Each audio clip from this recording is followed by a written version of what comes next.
김 위원장은 오늘 열린 국회 종합감사에 출석해 이같이 말했습니다. 이어 초기에 이를 어느 정도 안심시키지 않으면 더 큰 문제로 번질 수 있어 조치를 강하게 냈다고 설명했습니다.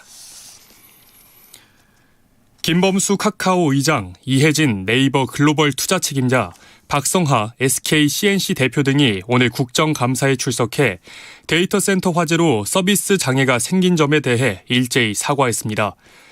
김범수 카카오 의장은 보상과 관련해서는 무료 서비스는 선례가 없어서 피해 사례를 접수받는 대로 이용자를 포함한 협의체를 만들어 조금이라도 도움이 되는 피해 보상안을 만들 수 있도록 노력하겠다고 밝혔습니다. 날씨입니다. 오늘은 전국에 구름이 많이 낀 가운데 동해안에는 벼락과 우박을 동반한 비가 내리겠습니다. 예상되는 비의 양은 강원 영동과 경북 북부 동해안이 10에서 50mm, 경북 남부 동해안은 최고 20mm, 강원 영서와 경북 북부 내륙은 5mm 안팎입니다. 기온이 낮은 강원도의 산에는 눈이 내리겠고 특히 올가을 첫 대설주의보가 내려진 강원 북부 산지에는 최대 7cm의 많은 눈이 예상됩니다. KBS 1라디오 5시 뉴스를 마칩니다. 지금까지 아나운서 이광엽이었습니다. KBS 대한민국 중심 채널 KBS 1라디오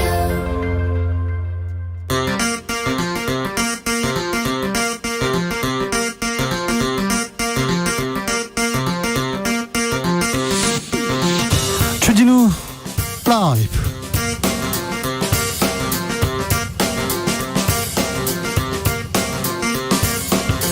2022년 10월 24일 월요일입니다. 안녕하십니까, 주진우입니다. 윤석열 정부 출범 5개월 지나가고 있습니다. 비속어 논란 그리고 대통령실의 대응 논란으로 지지율은 하락 국면에서 벗어나지 못하고 있는데요. 일각에서는 퇴진 이야기도 나옵니다.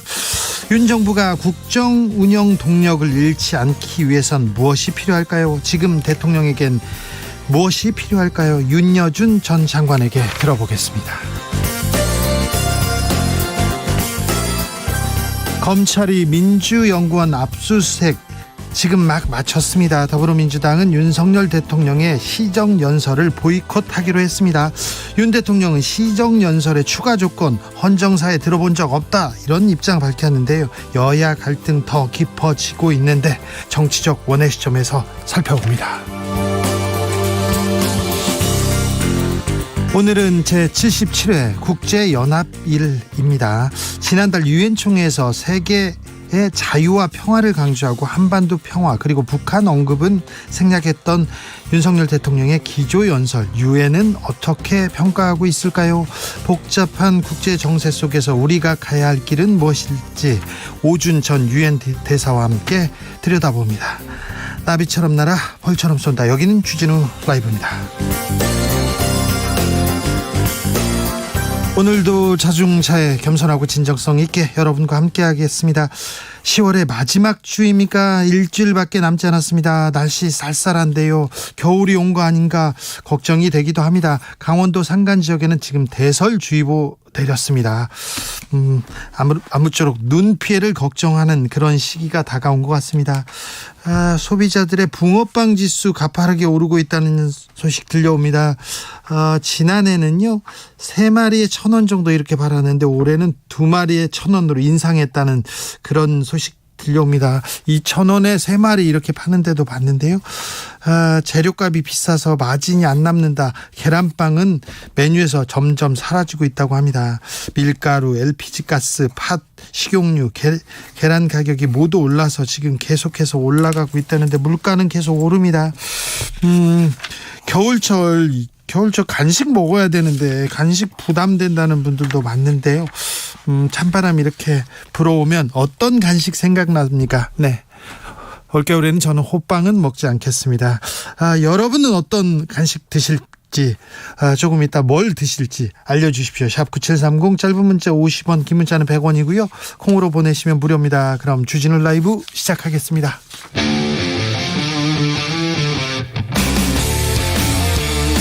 탐사보도 외길 인생 20년.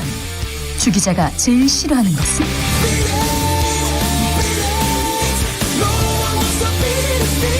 국정에서 비리와 부리가 사라지는 그날까지 오늘도 흔들림 없이 주진우 라이브와 함께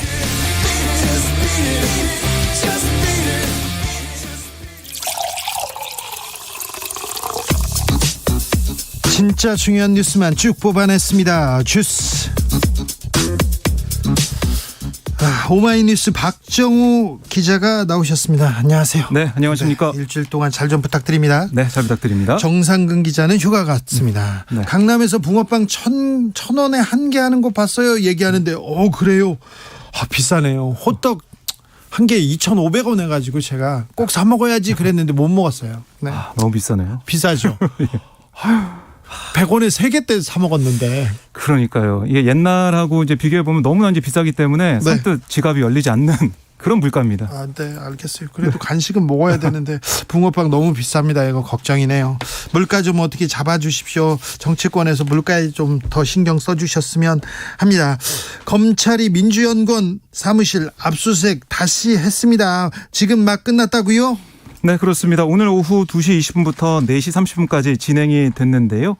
민주당의 설명에 따르면 네. 압수 물건은 없었다라고 얘기를 하고 있고 형식상 문서 파일을 가져갔는데 파일 4개만 가져갔고 이 4개의 문서 파일은 범죄 혐의와 무관한 내용이다. 이게 민주당의 설명입니다. 네, 그럼 수사하고 필요하지도 않고 중요하지도 않은데 그냥 가져갔다? 네, 민주당의 그런 주장을 펼치고 있고요. 아마 비판의 목소리도 나올 것 같습니다. 네, 이재명 대표 검찰의 압수수색 강하게 비판했습니다. 네, 이 대표는 오늘 최고위원 회의에서 내일이 대통령 시정연설인데 오늘 이렇게 압수수색을 강행하겠다고 하는 그런 것들 상식적으로 납득하기 좀 어렵다. 도의는 사라지고 풍류만 남은 것 같다라고 지적을 했습니다. 네, 당사 앞에서도 또 기자들한테 막 얘기하다가 울먹이기도 했습니다. 네. 내일 대통령 시정연설 나선다는 입장이죠? 네, 윤 대통령은 오늘 출근길 문답에서 헌법이 보장하고 있는 대통령의 국회 출석 발언권, 또 예산안이 제출되면 시정연설을 듣게 돼 있는 국회법의 규정, 이게 있다. 네. 거기에 무슨 추가 조건을 붙인다는 것은 제가 기억하기로는 우리 헌정사에서 들어본 적이 없다. 이렇게 말을 했습니다. 그나저나 오늘 국정감사 마지막 날이었습니다. 국회 국정감사 잘 됐습니까? 오늘 오전에는 사실 파행이 됐어요. 예. 원래 이제 민주당이 참석하기로 했었는데 검찰의 압수수색 제시도에 반발해서 국정감사 일정을 전면 보류하고 용산 대통령실 앞에서 항의 규탄 회견을 진행하면서 좀 차질이 생겼습니다. 네. 하지만 오후에 민주당의 의총을 통해 오후 국감 복귀를 결정했는데요. 민주당 의원들은 각 국감장에서 이 야당의 당사까지 침탈하는 부당한 상황, 또 정상적 국감이 이뤄질 수 없게 방해하는 행위, 이걸 좀 강력하게 규탄하는 모습을 보였습니다. 국민의힘에서는 민주당을 비판했습니다. 네, 이 장동현 국민의힘 원내대표는 논평을 내고 이쯤 되면 민주당 맞춤 수사를 해야 될 것 같다. 압수수색이 정치적 쇼가 아니라 민주당이 이재명 살리기 국감 쇼를 하는 것 같다라고 지적을 했고요. 민주당이 침탈을 당한 게 아니라 민생 법치를 침탈한 것이다. 맞춤 수사는 없다라고 비판을 했습니다. 알겠습니다. 주말 새 김진태 강원지사가 쏘아올린 채권시장 경색 사태에 대해서 굉장히 우려가 컸는데요. 네. 김진태 강원지사 유감을 표명했습니다. 네, 김 지사는 오늘 기자들과 만난 자리에서 이제 본의 아니게 그렇지 않아도 어려운 자금 시장에 좀 혼란과 오해가 초래돼서 매우 유감스럽다 이렇게 얘기를 했고요. 네. 강원도가 구체적인 변제 일정을 제시했고 중앙정부도 고강도 대책을 발표했으니까 예. 금융시장이 속히 안정을 찾길 바란다라고 설명을 했습니다. 그런데 아무튼 국민들 걱정 컸습니다. 국민의힘에서도 김진태 지사 좀 지적하는 목소리 나왔어요. 네, 주호영 국민의힘 원내대표가 오늘 당 비대위원 회의에서 나비 날갯짓이 태풍을 불러온다는 사실을 명심하고 모든 일을 신중하게 처리해야 한다라고 지적을 했는데요. 예. 이제는 우리가 집권하고 도정을 맡으면서 나쁜 것까지 책임을 져야 하는 상황이기에 신중에 신중을 거듭했으면 좋겠다라고 네. 강조를 했습니다. 기업 어음 채권 시장에 폭탄을 던졌습니다. 시장 신뢰를 망가뜨리는 행동이다. 이런 비판이 있었는데요. 리즈 트러스 영국 총리가 사임한 게 바로 좀 이런 잘못이었어요. 네. 좀 신중에 신중을 좀 기해 주셨으면 합니다. 공공기관이 내년부터입니까? 정원을 많이 줄인다면서요? 네, 6,700명 넘게 줄인다 이런 얘기가 나왔는데요. 국회 기획재정위원회 소속 민주당 고용준 의원이 각 기관에서 기재부에 제출한 혁신 계획을 분석을 해봤어요. 네. 그랬더니 350개 공공기관은 내년까지 이 정원 6,734명 거기다가 0.5명 그러니까 6,733.5명을 감축하기로 했다라고 설명을 했는데 네. 이 소수점 단위 인원은 시간 단위 근로계약자를 뜻합니다. 네. 그런데 내용을 봤더니 실제 감축 대상에는 시설관리, 환경미화, 청소 등을 맡은 하위 계약직이 대거 포함이 됐어요. 예. 그러니까 예를 들면 환경부 산하 한국수자원공사 같은 경우는 시설 보안 업무를 민간에 맡겨서 정원 149명을 감축하기로 했고요.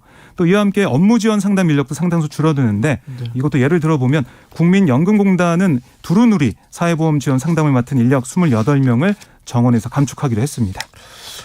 지금 이렇게 살펴보면 시설 관리, 환경 미화, 청소하는 사람들만 이렇게 줄이는 거 아닌가. 네. 좀 서민들이라고 할 수도 없죠. 거기에서 힘없는 사람들만 또 피해를 입는 거 아닌가. 좀 그런 걱정이 되기도 합니다. 네. SPC 계열 샤니 제빵 공장에서 또 사고가 났어요.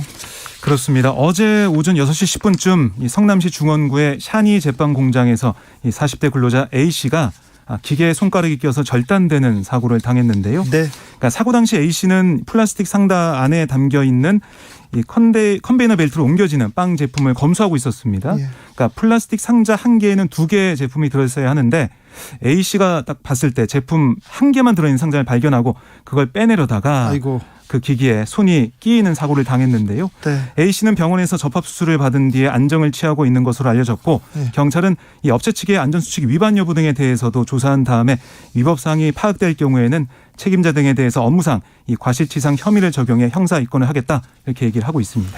그 공장에 그 기계는 또 섰는지 잘도 돌아가는 건 아닌지 또 걱정이 되네요. 네. 중국이 경제가 그렇게 나쁘지 않다. 네. 시장 예상치를 웃도는 성과를 냈다. 이런 발표가 나왔습니다. 네, 그러니까 중국의 올해 3분기 경제 성장률이 3.9%에 달한다라고 발표를 했는데 예. 이게 시장 예상치를 웃도는 수치예요. 네.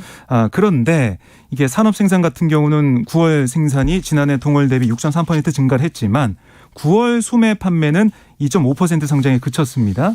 또 9월 수출 증가율도 5.7%로 8월보다 부진했어요. 네. 그래서 2분기와 비교할 때는 코로나19 상황이 다소 개선이 됐지만 이게 이 각 지방 정부가 이번에 고강도 방역 조치를 했거든요. 네. 왜냐? 20차 당대회를 앞두고 이렇게 한 건데 그러게요. 이런 조치 때문에 소비 둔화로 이어졌다. 이런 비판도 나오고 있습니다. 이 통계를 믿을 수 있을까요? 중국 친구한테 중국 통계는 못 믿겠어. 그러니까 우리는 통제를 하기 때문에 그래도 좀 믿어야 된다. 이런 얘기를 했는데 네. 이것도 통제로 나온 수치가 아니기를. 네. 마스크를 언제 벗을 수 있을까 했는데 아직 3개월은 기다려야 된다. 그런 목소리가 다시 나왔네요. 네, 그렇습니다. 정기석 코로나19 특별대응 단장 겸 국가감염병 위기대응 자문위원장이 오늘 브리핑에서 뭐라고 했냐면 한 3개월만 참으시면 실내 마스크에 대해서는 크게 스트레스를 안 받아도 된다. 네. 이렇게 얘기를 했어요. 예. 그러니까 3개월은 더 있어야 된다는 거고 하지만 대중교통이나 의료기관 같은 시설 이거는 전 세계적으로 팬데믹 종료가 선언되더라도 한참이 지나야 실내 마스크를 안전하게 풀 수 있다라고 강조를 했어요. 예. 그러니까 결국은 지금은 실내 마스크 풀 때가 아니다라는 거고요. 예. 더욱 트윈데믹 우려도 있기 때문에 더 건강에 유의를 해야겠습니다. 8657님께서 목소리 말투 어디서 많이 들어본 기자님인데 오마이뉴스 박정호 기자였습니다. 이번 한 주 주스 맡아주시기로 했습니다. 감사합니다. 고맙습니다. 아유 쌀쌀해요. 추워요. 강원도에는 눈 왔어요. 그래서 간식이 필요합니다. 겨울 간식이요. 이렇게 얘기하는데 윤미숙님은 구운 가래떡 좋고요. 홍시도 좋습니다. 좋지요. 좋지요. 김봉희님 붕어빵 틀을 사서요. 집에서 직접 만들어 보고 있어요. 빵 틀을 산다고요? 직접이요? 우와 이거 반죽해서 밀가루 반죽해서 팥 직접 넣고요. 맛있겠다. 네. 이거 또 이웃들과 이렇게 공유하는 게 좋을 것 같은데요. 4651님 겨울 간식이면 어묵입니다. 우리 집은 아예 꼬챙이에 널쩍한 어묵, 길쭉한 어묵, 곤약, 굵은 가래떡 함께 깊은 냄비에 푹 삶아서 먹습니다. 저녁 대용으로도 아주 든든합니다. 직접 어묵을요? 그렇군요. 0584님 와 붕어빵 10개 1,000원 하던 시절 그립습니다. 저는 겨울 간식은 고구마와 군밤입니다. 고구마 좋죠. 고구마 좋죠. 네. 홍승표님, 저희 동네 시장 호떡 1,000원이고요. 붕어빵 4개 1,000원입니다. 역시 전통시장. 전통시장은 아직도 네, 좋군요. 0147님, 겨울 간식 최고는 단팥죽입니다. 부산 깡통시장에 단팥죽 골목 아실라나요? 가서 한 그릇 먹으면요, 입가심으로 식혜 한 컵까지 주시는 상인분들 넉넉함에 감동합니다. 단팥죽에 식혜라. 네. 7971님, 저녁에 누런 호박 팍팍 긁어서 호박전 네 구우려고요. 벌써 침 고여요. 엄마가 어릴 적 구워주신 맛 그립습니다. 호박전까지 나왔습니다. 네. 많이 드세요. 부럽다. 네. 저도 돈 벌어서 꼭 사 먹어야지. 네.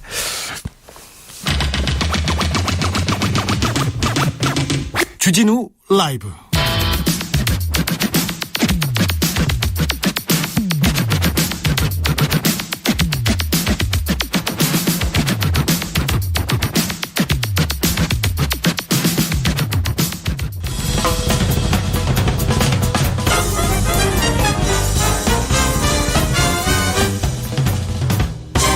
훅 인터뷰. 모두를 위한, 모두를 향한, 모두의 궁금증 훅 인터뷰. 10월 24일 오늘은 유엔이 조직된 것을 기념하는 국제연합일입니다. 77년이 지났는데 지금 국제평화 어떻게 잘 지켜지고 있을까요? 전쟁이 일어나는데요. 네, 국제적인 문제 두루두루 물어보겠습니다. 유엔 대사를 지내셨습니다. 오준 세이브 더 칠드런 코리아 이사장 오셨습니다. 안녕하세요. 안녕하세요. 네, 유엔 대사 때 10월 24일 그 국제연합일에는 뭘 하셨어요? 보통 유엔은 해마다 이날이 되면은 음악회를 합니다. 음악회 유엔 합니까? 총회장에서요. 네. 우리나라 KBS 교향악단도 와서 연주한 적이 있고요. 그래요? 예. 음악회요? 예. 떡 같은 거는 안 줍니까? 해마다 딴 나라들이 와서 하죠. 그렇습니다. 예. 뭐 돌리고 그런 거 먹는 건 없고요. 먹는 건 알아서 먹어야죠. 그렇습니다. 네. 이것부터 물어볼게요. 우리나라가 유엔 인권이사국에서 처음으로 낙선했다. 근데 우리가 경쟁했던 국가들이 조금 좀 그랬다. 뭐 그런데 이거 이유는 어디에서 찾아야 될까요? 저는 이게 우리가 유엔 가입하고 이제 30년 됐는데요. 그동안에 말하자면 양적 성장, 뭐 여기저기 이사국도 많이 하고 당선도 많이 되고 이제 이래서 우리의 존재감을 높이는 데 주력했는데 네. 그런 접근법이 이제 좀 어떤 한계에 왔다. 이제는 양적으로 늘리기보다는 우리가 질적인 외교 네. 또 유엔에서도 좀 전략적으로 우리가 뭘 하고 뭘 포기해야 되나 이런 생각을 할 때가 됐다는 거를 우리에게 알려주는 경고음이 아닌가 이렇게 생각합니다. 이젠 좀 질적으로 우리 외교를 조금 변화시켜야 된다. 네. 그런데요, 정치권에서는 이 소식이 들리자마자 이거 문재인 정부가 잘못했다. 아니다, 윤석열 정부가 잘못했다. 이렇게 여야가 해법을 달리하던데 어찌 보셨습니까? 그런 정치적인 정쟁이 필요한 사안은 저는 아니라고 보는데요. 왜냐하면 우리나라가 최소한 아시아에서는 인권 선진국이라는데 아무도 이의가 없을 것 같고요.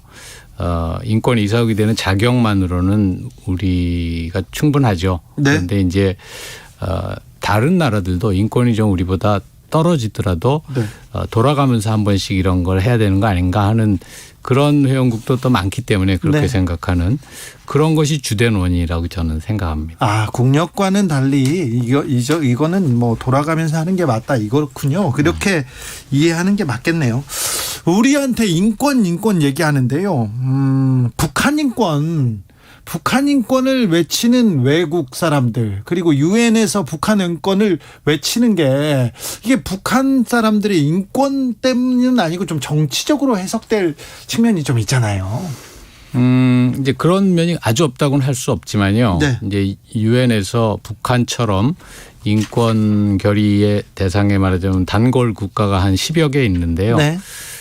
그런 나라들은 어떤 객관적인 기준으로 보더라도 인권에 문제가 있는 거죠. 그러니까 우리가 이런 국제적인 논의를 다 정치적으로만 해석할 수는 없고요.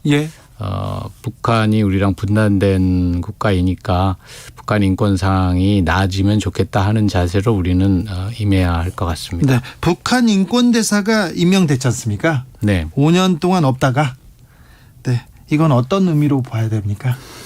북한인권대사는 사실은 2016년에 여야가 합의해서 제정한 북한인권법에 나와 있는 겁니다. 네. 북한인권대사를 둔다고요. 그러니까 인권대사를 임명하는 게 잘못된 거나 이상할 거나 하나도 없고요. 다만 그 인권대사를 임명한다고 해서 갑자기 북한 인권상이 나아지거나 그런 건 아니지만 우리가 북한 인권 문제를 좀 더 진지하게 다루겠다 하는 그런 의지 이런 걸 보여준다고 생각합니다. 네. 지난달 대통령이 유엔에 가서 기조연설을 했습니다. 자유를 21번 외쳤는데 그 자유의 의미는 뭘까요? 그리고 한반도 북한 문제는 언급이 없었습니다. 역대 대통령이 그런 경우는 없었다고 하는데 이 부분은 또 어떻게 들으셨는지도 말씀해 주십시오. 한반도나 북한 인권 문제를 언급 안 한 거는 저는 이제 긍정적으로 해석하고 싶은데. 긍정적으로요? 네. 그러니까 우리가 유엔에 나가서 대통령 연설을 할 때도 그전에는 거의 한반도 얘기만 했습니다. 그렇죠. 20년 전에는. 네. 네. 그런데 이제 점점 그게 좀 적어지고 말하자면 글로벌 이슈에 우리도 우리 입장이 있고 우리도 관심이 많다는 걸 점점 보여주고 이번에는 아예 그 한반도 북한 문제를 이야기 안 했으니까 이제 그러한 추세의 정점에 있다 이렇게 말할 수 있는데요. 긍정적으로 보면 그렇고요. 어떻게 보면 또 지금 북한하고 관계가 새 정부 들어와서 더 긴장이 높아지니까 네. 유엔에까지 가서 또 긴장을 더 높일 필요는 없겠다 이런 고려도 있지 않았나 네. 그런 생각이 드네요. 윤 대통령이 강조한 자유는요?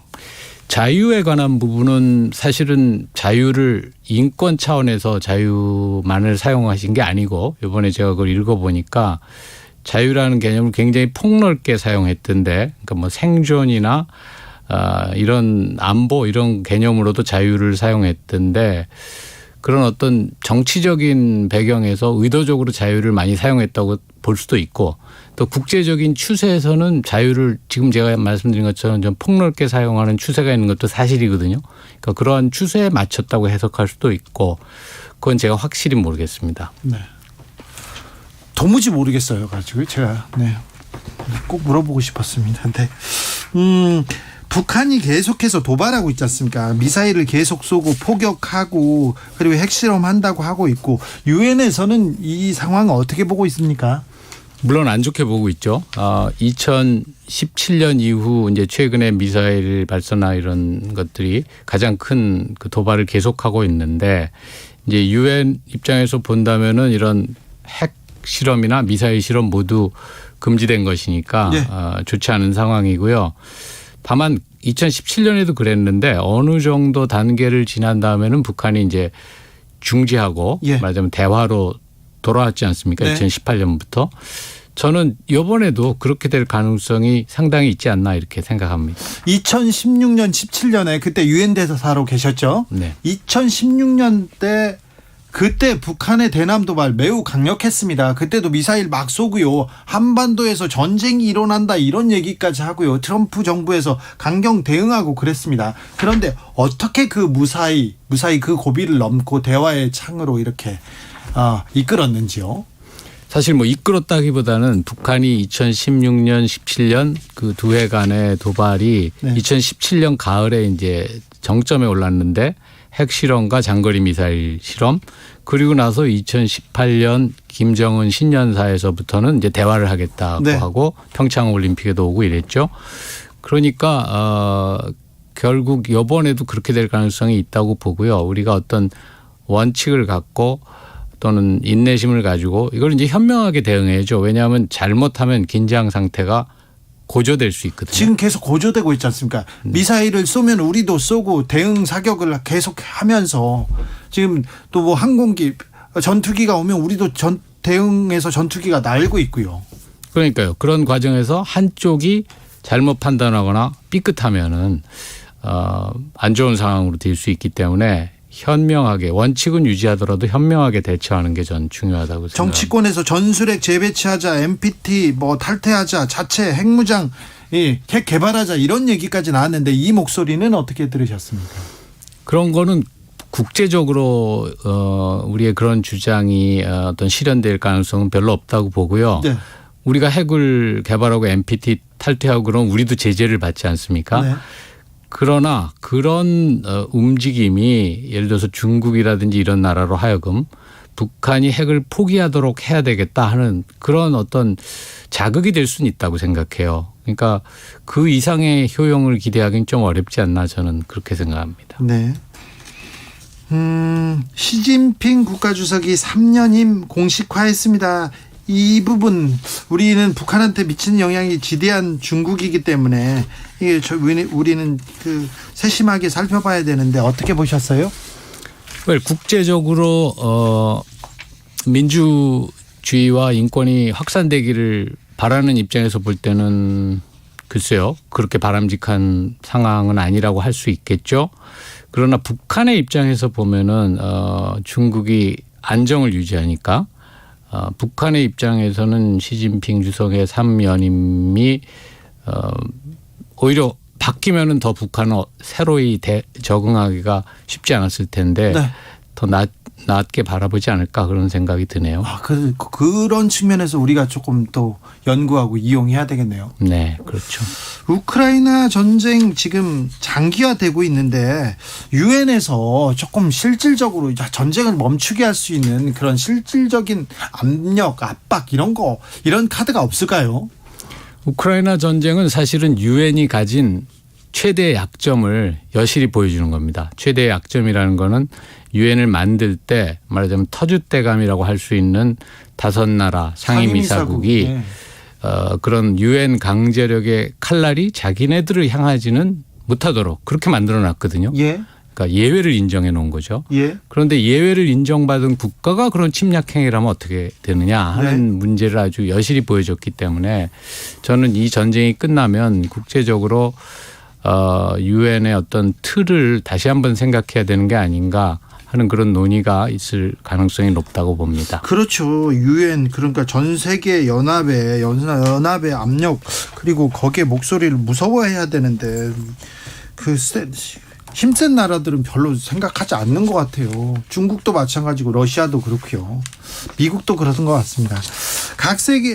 세계 각지에서 지금 전쟁 벌어지는데 난민 계속 이슈화 됩니다. 우리나라에서도 난민이 주요 이슈가 되고 있는데 아직 우리나라 국민들은 이 난민에 대해서 약간 부정적인 정서를 갖고 있지 않나 이런 생각도 해봅니다. 이 문제 어떻게 풀어야 될까요? 우리나라는 사실은 난민 수용 비율이 네. OECD 평균의 한 10분의 1밖에 안 돼요.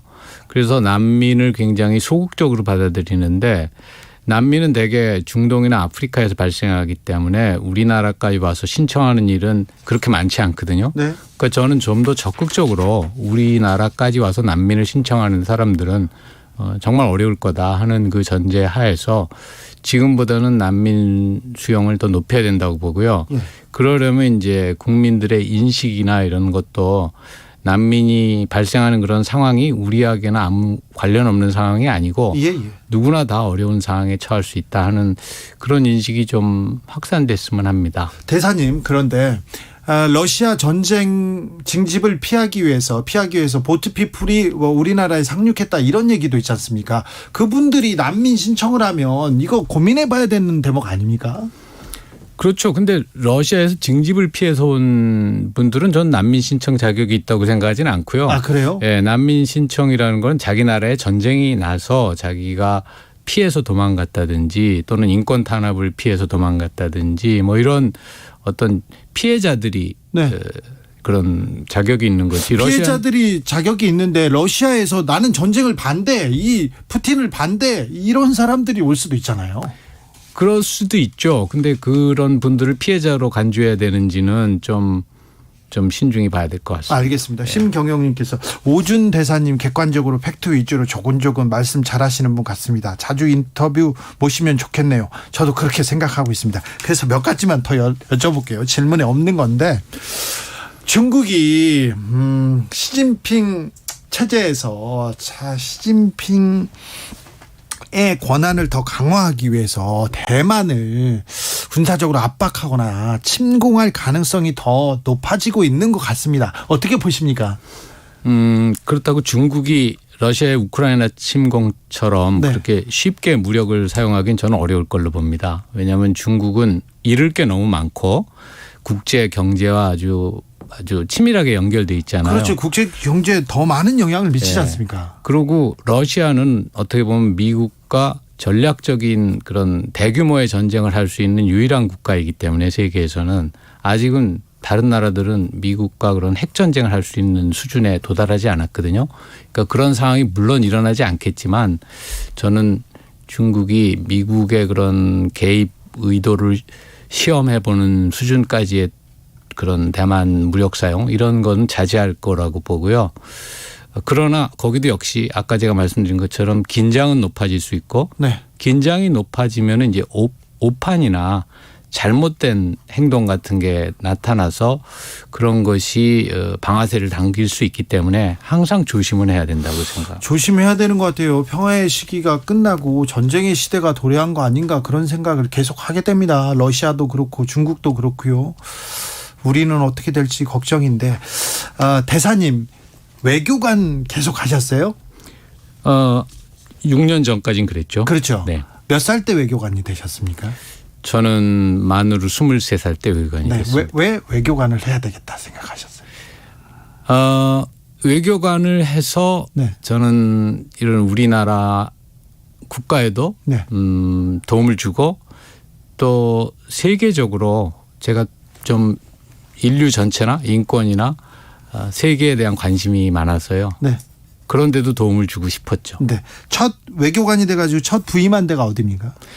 저는 유엔입니다. 뉴욕입니다. 아 유엔이요? 네. 처음부터 유엔에 가셨군요. 네네. 그러다가 이제 다른 데 가시다가 유엔 또 유엔에 간 UN. 거죠. 나중에. 네. 네. 자 처음에 유엔에 이렇게 파견됐을 때하고 마지막에 유엔 대사가 돼서 다시 유엔에 갔습니다.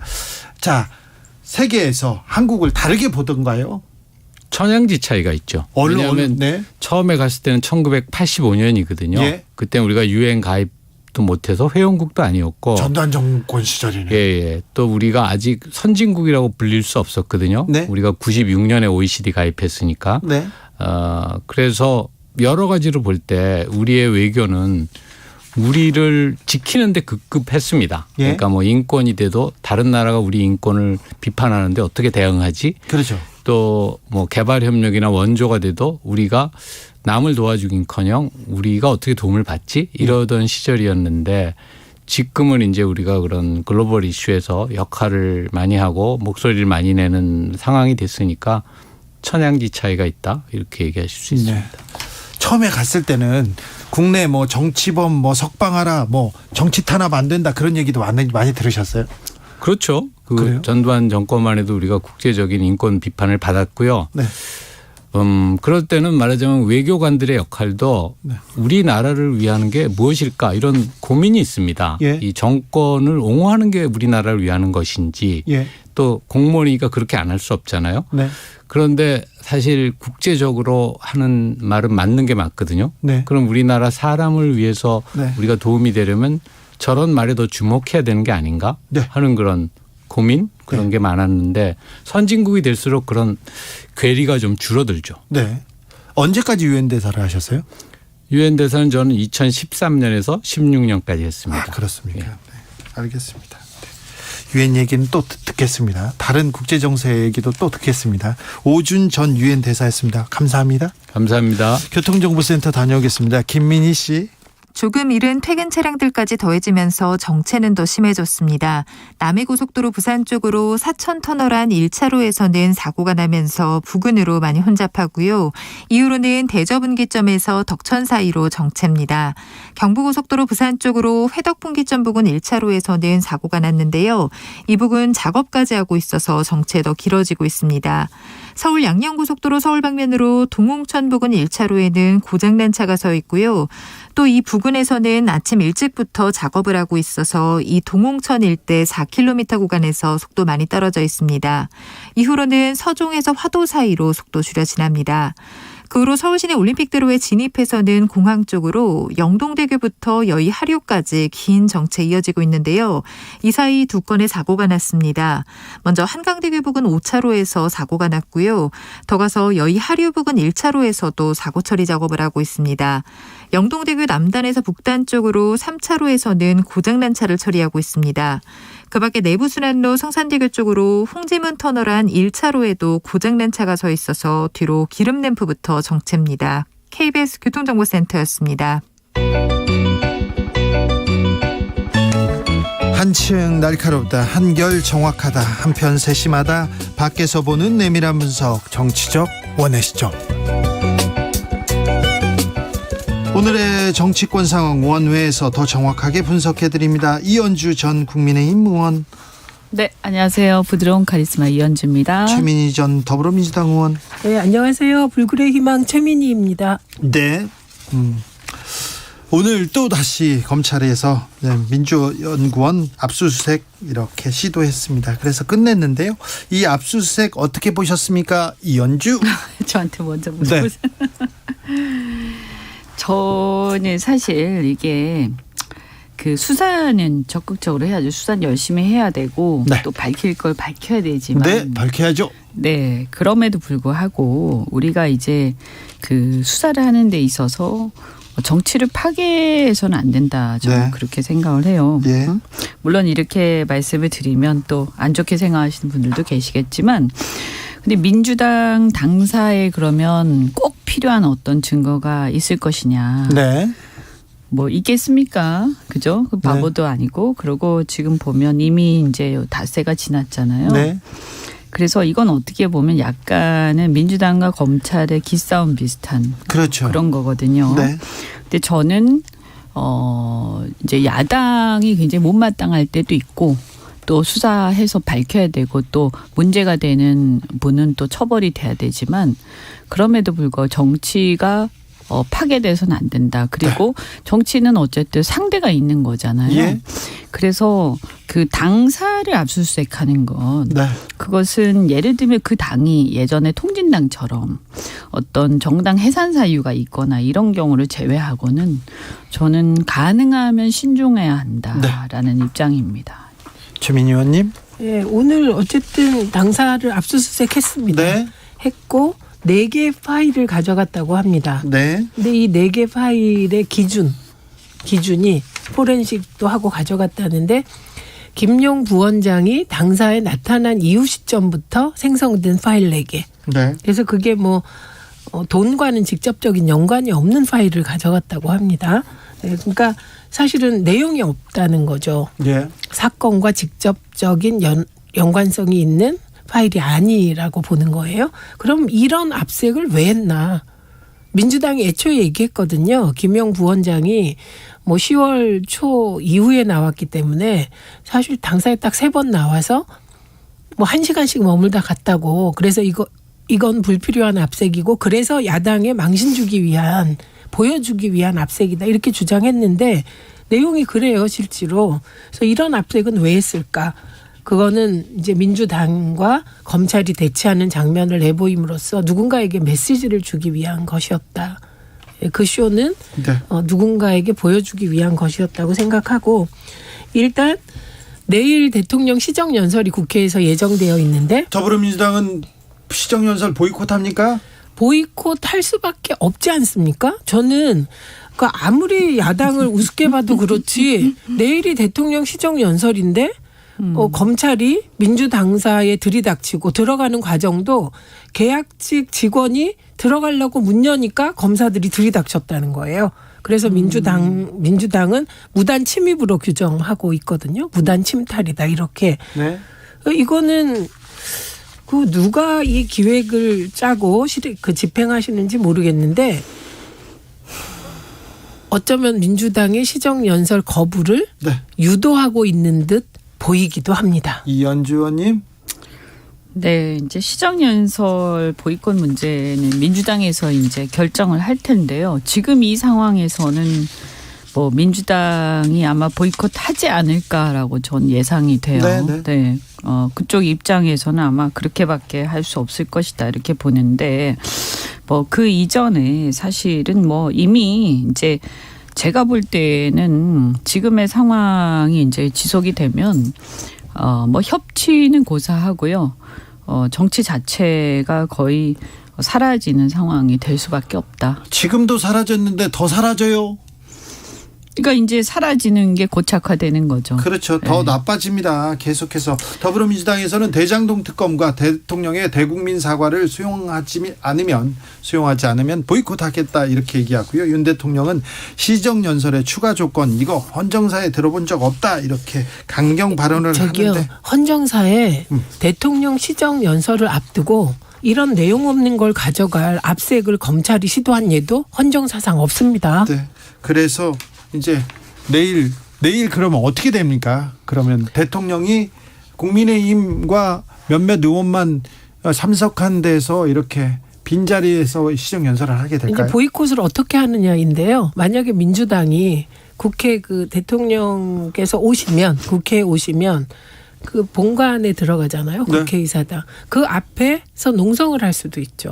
막는다고요? 네, 막을 수도 있겠죠. 보이콧하면서 동시에. 그러면 대통령께서는 그걸 뚫고 들어가시거나, 왜냐하면 대통령이 들어가시는데 몸싸움을 할 리는 없잖아요. 그럴 리는 없죠. 네, 그러니까 뚫고 들어가시거나 아니면 다른 문으로 들어가는 건데 다른 문으로 들어갈 리는 또 없겠죠. 그래서 또다시 대통령과 대치하는 장면이 연출될지 그건 민주당의 선택에 달렸겠죠. 그런 선택을 할까요? 근데 민주당은 이 XX들이 민주당이라고 그 김은혜 수석이 얘기까지 했고 네, 그런데 사과도 못 받았고 지금 이런 상황에서 정말 그 국민들 보시기에 제1야당의 면목이 땅에 떨어진 거 아닙니까? 그러니까 이제 어쨌든 저는 그 민주당의 그 의원들도 우리 대한민국 국민들이 선출한 대표들이거든요. 그래서 아무리 우리가 생각이 다르고 이렇게 충돌이 있다라고 하더라도 최대한 저는 공존해야 될 대상이다라고 생각을 합니다. 그래서 이 검찰에서 꼭 당사까지 들어갔었어야 됐나. 이게 넘지 말아야 할 선 같은 것들이 있는 건데 정치라면서 입장을 거꾸로 바꿔서 저는 이런 선례들이 이제 생기기 시작했기 때문에 다음에 만약에 우리 당에 유사한 사례가 생기면 그때도 또 이제 우리 당에 들어오겠구나 마구. 네. 그리고 아무것도 거기서 건질 게 없어도 그냥 뭐 관계 있는 어떤 범죄가 혐의가 있으면 당사에 막 들어오고 야당에 막 들어오고. 저는 개인적으로 과거에 이렇게 청와대에 이렇게 압수수색 막 하고 그러면 또 대통령실에 또 압수수색 막 할 것이고 이런 일들이 계속 되는 것들이 저는 바람직하지 않다고 개인적으로 생각합니다. 네. 뭐 밝혀야 될 건 밝혀야겠지만 그것이 꼭 필요한 것인지는 사안을 좀 봐야 되는 거예요. 그러니까 정치 영역이 지금 아주 얼어붙었습니다. 과거에는 대통령이 연설하는 동안 야당 의원들이 본회의장에서 피켓 들고 이렇게 써가지고 정치 탄압 규탄한다 이런 피켓 들고 있었는데 이번에는 본회의장 앞에서 전 의원이 모여가지고 입장할 때부터 피켓팅을 할 가능성도 조금 고려하고 있는 것 같습니다. 어쨌든 지금 말이죠. 이게 왜 문제가 되냐. 지금 이럴 때가 아니거든요. 아마 올해 안에 환율도 1,500원 돌파할 것이다. 이렇게들 보시고 지금 억지로 버티고 있는 회사나 가계 부채 문제나 난리들이고요. 어쨌든 오늘도 북한 서해상에서 그 충돌이 있지 않았습니까? 그리고 기업 모금 채권 시장 지금 폭탄 난리죠. 났어요. 제가 볼 땐 내년에는 이것보다 훨씬 더 심각해서 곡소리가 날 텐데 최대한 어쨌든 여당 입장에서는 마음에 안 들더라도 야당을 달래서 어쨌든 수사할 건 하더라도 같이 함께 뭔가를 근데 같이 함께 뭔가를 해야 되는데 그럴 생각이 별로 없어 보여요. 협치의 대상이 아니라고 보는 것 같습니다. 그래서 지금 이제 그럴 노력을 보여야 되는데 지금 보면 너무 검찰이 너무 이런 것들 국가의 큰 문제나 이슈나 우리 국가의 운명이나 이런 것들을 그래도 국민의 대표들이 결정을 할 수 있도록 최대한 검찰이 좀 배려해가면서 수사를 해야 되는데 네. 이런 걸 너무 무시하는 것 같다. 좀 이거 너무 문제 아니냐. 저는 여당이지만 정치인의 한 사람으로서 국가가 이렇게 흘러가는 것에 대해서 굉장히 우려하는 입장이기 때문에 이현주 의원님 같은 분이 국민의힘에서 정부 여당에서 좀 힘을 더 얻어야 되는데 이렇게 얘기하시는 분이 찍힐 것 같은데요. 소수죠. 소수고 핵 얘기해야 돼요. 지금은. 아니 이제 생각을 하는 분들은 있을 거예요. 그런데 말하기가 굉장히 두렵죠. 왜냐하면 지금 우리나라는 이렇게 하면 너는 누구 편이냐라고 물어본단 말이에요. 그렇죠. 저는 누구 편이냐가 중요한 게 아니고요. 무엇이 옳으냐 그리고 무엇이 국가와 국민을 위한 것이냐를 묻는 것이 저는 우선이라고 봅니다. 저는 그렇죠. 동의하면서 오늘 환율이 무려 5.5원 올랐네요. 계속 오르고 있어요. 예, 그 약간 소강 상태였다 지금 확 오른 겁니다. 그 이유가 아마 김진태 지사의 레고랜드 사태인 것 같은데 어쨌든 지금 경제를 돌보아야 될 절체절명의 순간에 이게 경포하신 것 아닌가 싶어요. 손학규 전 대표가 경포대라는 말을 만드신 적이 있는데 네. 그게 윤석열 정부에 딱 맞지 않나 싶습니다. 왜냐하면 지금 정말 난리 났거든요. 소문으로만 돌던 채권시장 불안정 문제가 이게 PF와 연결되어서 증권사도 뭐 걱정이고 그리고 지금 흉흉한 소문도 막 돌고 있어요. 네. 무슨 어디 빨리 뭐 갖고 있으면 예금 빼라 막 이런 얘기까지 흉흉하게 돌고 있는 이런 상태에 야당 탄압에 이렇게 심혈을 기울이시면 어떡하나. 그러니까 이런 뭐 생각이 저희도 듭니다. 저도 할 말은 좀 있지만 어쨌든 그런데 이 한편 저는 이런 생각도 들어요. 이렇게 근데 정치가 없어지면 안 되는데 파괴되면 안 되는데 어쨌든 사실은 좀 안타까운 거는 유감스럽지만 또 민주당에서는 또 기분이 나쁘실 수도 있는데 저는 이재명 대표가 어쨌든 이게 뭐 본인이 억울하든 아니든 간에 수사선상에 올라 있었고요. 네. 그래서 대표가 되는 순간 그리고 또 어쨌든 지금의 검찰의 어떤 행태로 봤을 때는 이런 일도 있을 수도 있다. 이런 상황이었는데 네. 이게 뭐 누가 옳고 그르고를 떠나서 말이죠. 조금은 좀 상황에 좀 본인이 이렇게 한 발 물러서고 대표로서의 어떤 이 출마이 과연 잘했냐. 그리고 지금 어쨌든 저 같으면 일단 이 문제가 해결될 때까지는 네. 물러서 있을 필요가 있어요. 왜냐하면 야당 민주당에 너무 많은 민주당 입장에서 민주당이 지금 이런 상황에서 또 그렇다고 같이 뭔가 정치를 할 수도 없는 거고. 그건 또 물론 아까 제가 말씀드린 거는 검찰이나 우리 쪽에도 문제가 있지만 그럼 어떡합니까? 그럼 누군가는. 아니 의원님 이 부분은 제가 의원님 말씀에 상당 부분 동의하는데 지금 이재명 대표가 돈을 받았다라는 근거도 없고. 이건 뭐 억울할 수도 있는데 저는 뭐 아니 그거 억울할 수도 있는데 그렇게 넘어갈 대한 문제가 거는 아니에요. 제가 모르겠어요. 그 수사를 해봐야 되는 팩트에 대한 걸 건데. 모르시면 그렇게 주장하면 그러니까. 정말 억울한 듣는 사람은 복창이 터질 것 같습니다. 아니 근데 뭔가를 그래서 위해서 자기를 희생할 필요도 있다 이런 아니 거죠. 윤석열 대통령께서 사정 정국을 중단하셔야죠. 지금 하고 있는 게 뭡니까? 문재인 전 대통령과 이재명 대표를 어떻게 하든 구속을 시키든 어떻게 하겠다는 것으로 보입니다. 예, 그리고 실제로 토요일 날 있었던 보수 집회에 사전 그 포스터 보면 거기에 문재인 이재명 구속 종북 주사파 척결 이렇게 돼 있어요. 구호가. 그런데 그것을 대통령도 뜻을 같이 하면서 몰아붙이고 있는 것이 아닌가. 예, 이걸 야당이 어떻게 이렇게 의심을 하지 않을 수 있습니까? 그러니까 지금 민주당 시각에서는 유동규 전 본부장이 돈을 받았는지 안 받았는지 그거를 김용에게 전달했는지 말았는지 이런 문제가 아니다. 별것도 아닌 파일 4개를 가져갈 거면서 민주당사 압색을 시도한 것은 이건 야당을 말살하려는 그 수사하는 사건 전주곡이다. 자체라기보다는 지금 이러한 행태에 대해서 지금 문제를 삼는 것이다. 그렇게 보는 것이죠. 그러니까 민주당은 그렇게 볼 수밖에 없죠. 그리고 저희가 계속 말씀드리잖아요.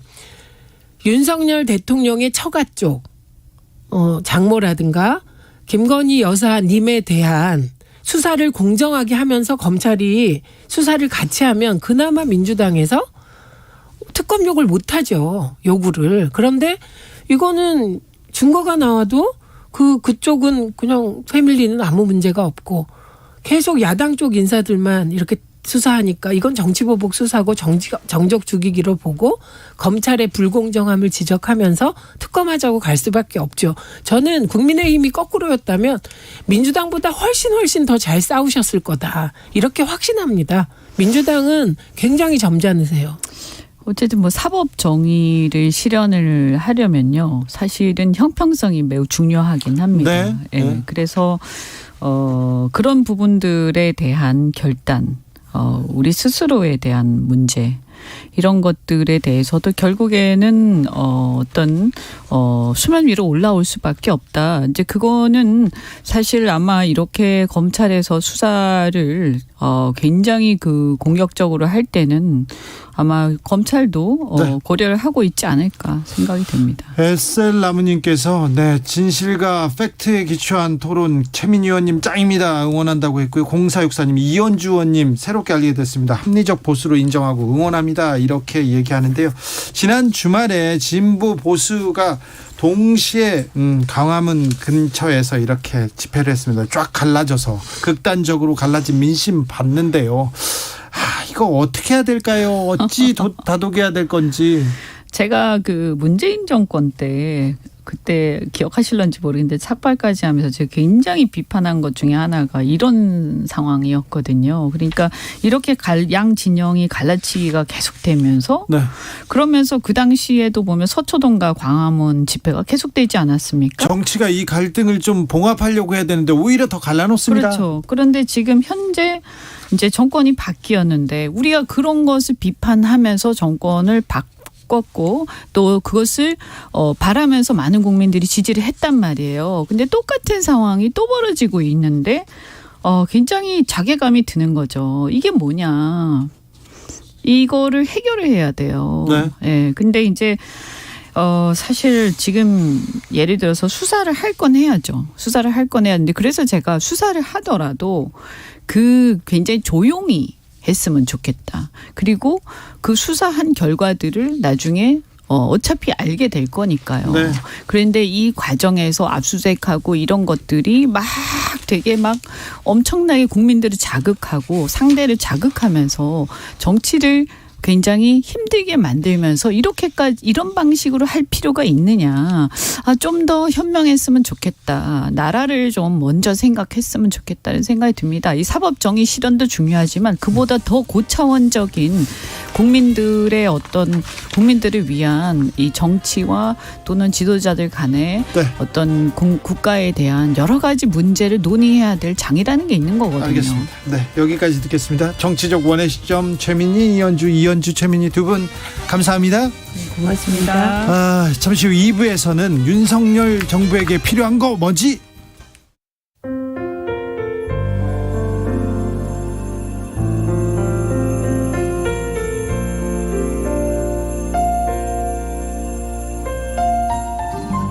KBS 라디오 연중기획 희망충전 대한민국 505번째 이야기. 안녕하세요. 아나운서 이현주입니다. 동수는 지금까지 제가 만난 아이들 중에서 치료 의지가 제일 강한 아이입니다. 8살인 동수의 치료를 담당하고 있는 주치의 선생님 말씀입니다. 생후 5개월에 백혈병 진단을 받은 동수는 골수 이식을 받았지만 후유증으로 보행장애가 생겼습니다. 불과 2년 전까지만 해도 혼자서 걷는 건 상상할 수 없었는데요. 꾸준히 치료를 거듭한 결과 목발을 짚고 걸을 수 있게 됐습니다. 부모님은 동수의 굳센 의지만큼 더 좋은 치료를 받게 해주고 싶은데요. 경제적인 상황이 따라주지 않아서 마음이 아픕니다. 3살 터울의 형과 자유롭게 뛰어놀고 싶은 동수의 꿈이 머지않아 꼭 이루어질 수 있도록 여러분이 사랑을 전해주세요. 여러분의 따뜻한 손길이 희망의 빛이 됩니다. ARS 060-700-1580 060-700-1580 한 통화 3,000원으로 희망을 선물해 주세요. KBS 라디오 연중기획 희망충전 대한민국은 초록우산 어린이재단, 인탑스 주식회사 그리고 청취자 여러분과 함께합니다. ARS 060-700-1580 한 통화 3,000원입니다.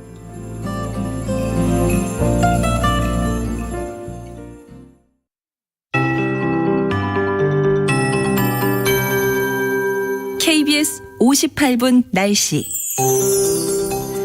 오늘은 많은 지역이 쌀쌀하고 추워졌습니다. 서울의 아침 최저 기온이 7.8도에 머물면서 다시금 전날보다 3, 4도가량 내려앉았고요. 평년보다 1.3도 낮았습니다. 낮 기온도 서울이 14도대에 그치는 등 많은 지역으로 추워졌는데요. 이렇게 내일도 기온이 낮아 춥겠고요. 이번 추위는 수요일 아침까지 이어진 뒤 낮부터 서서히 풀리겠습니다. 물론 내일도 낮 동안 되는 서울 17도 등 전국이 14도에서 19도 분포로 기온이 좀 오르긴 할 텐데 평년보단 약간 낮은 낮 기온이 예상되고요. 가끔 구름 많은 하늘 오늘 밤새 이어지겠고 강원도와 경북 동해안은 대체로 흐리겠습니다.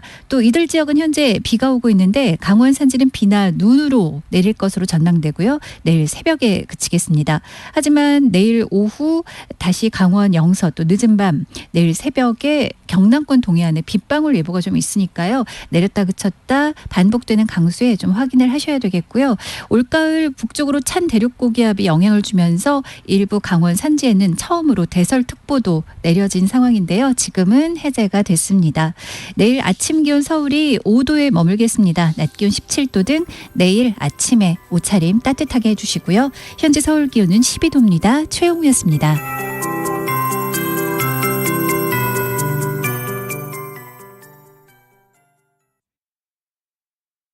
정성을 다하는 국민의 방송 KBS가 6시를 알려드립니다.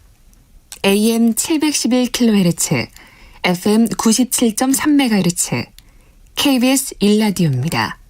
HLKA.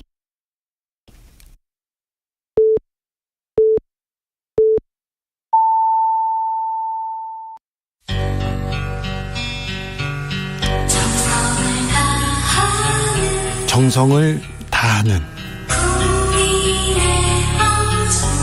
국민의 방송 KBS 주진우 라이브. 그냥 그렇다고요. 이 시각 라디오 정보센터 뉴스입니다. 이재명 더불어민주당 대표의 측근인 김용 민주연구원 부원장의 불법 정치자금 혐의를 수사 중인 검찰이 오늘 오후 서울 여의도 민주당 당산의 민주연구원에 대해 압수수색 영장을 집행했습니다. 민주당은 압수 물건은 없었고 실제 가져간 문서 파일은 4개라고 밝혔습니다. 민주당은 검찰의 압수수색에 대해 국감의 정상 진행을 방해하고 파행을 유발하는 기습적인 야당 당사 침탈이라며 반발했습니다. 국감에는 복귀했지만 내일 예정된 윤석열 대통령의 국회 시정연설에는 정상적으로 임하지 않기로 했습니다. 대통령실은 내년도 예산안 국회 시정연설을 민주당이 보이콧하려는 데 대해 시정연설은 헌법과 법률이 정하고 있는 책무라며 원만하게 진행되길 바란다고 밝혔습니다. 감사원이 오늘부터 고위공직자범죄 수사처에 대한 실질 감사에 들어갔습니다. 공수처는 최재해 감사원장과 유병호 감사원 사무총장에 대한 고발건을 수사하고 있습니다.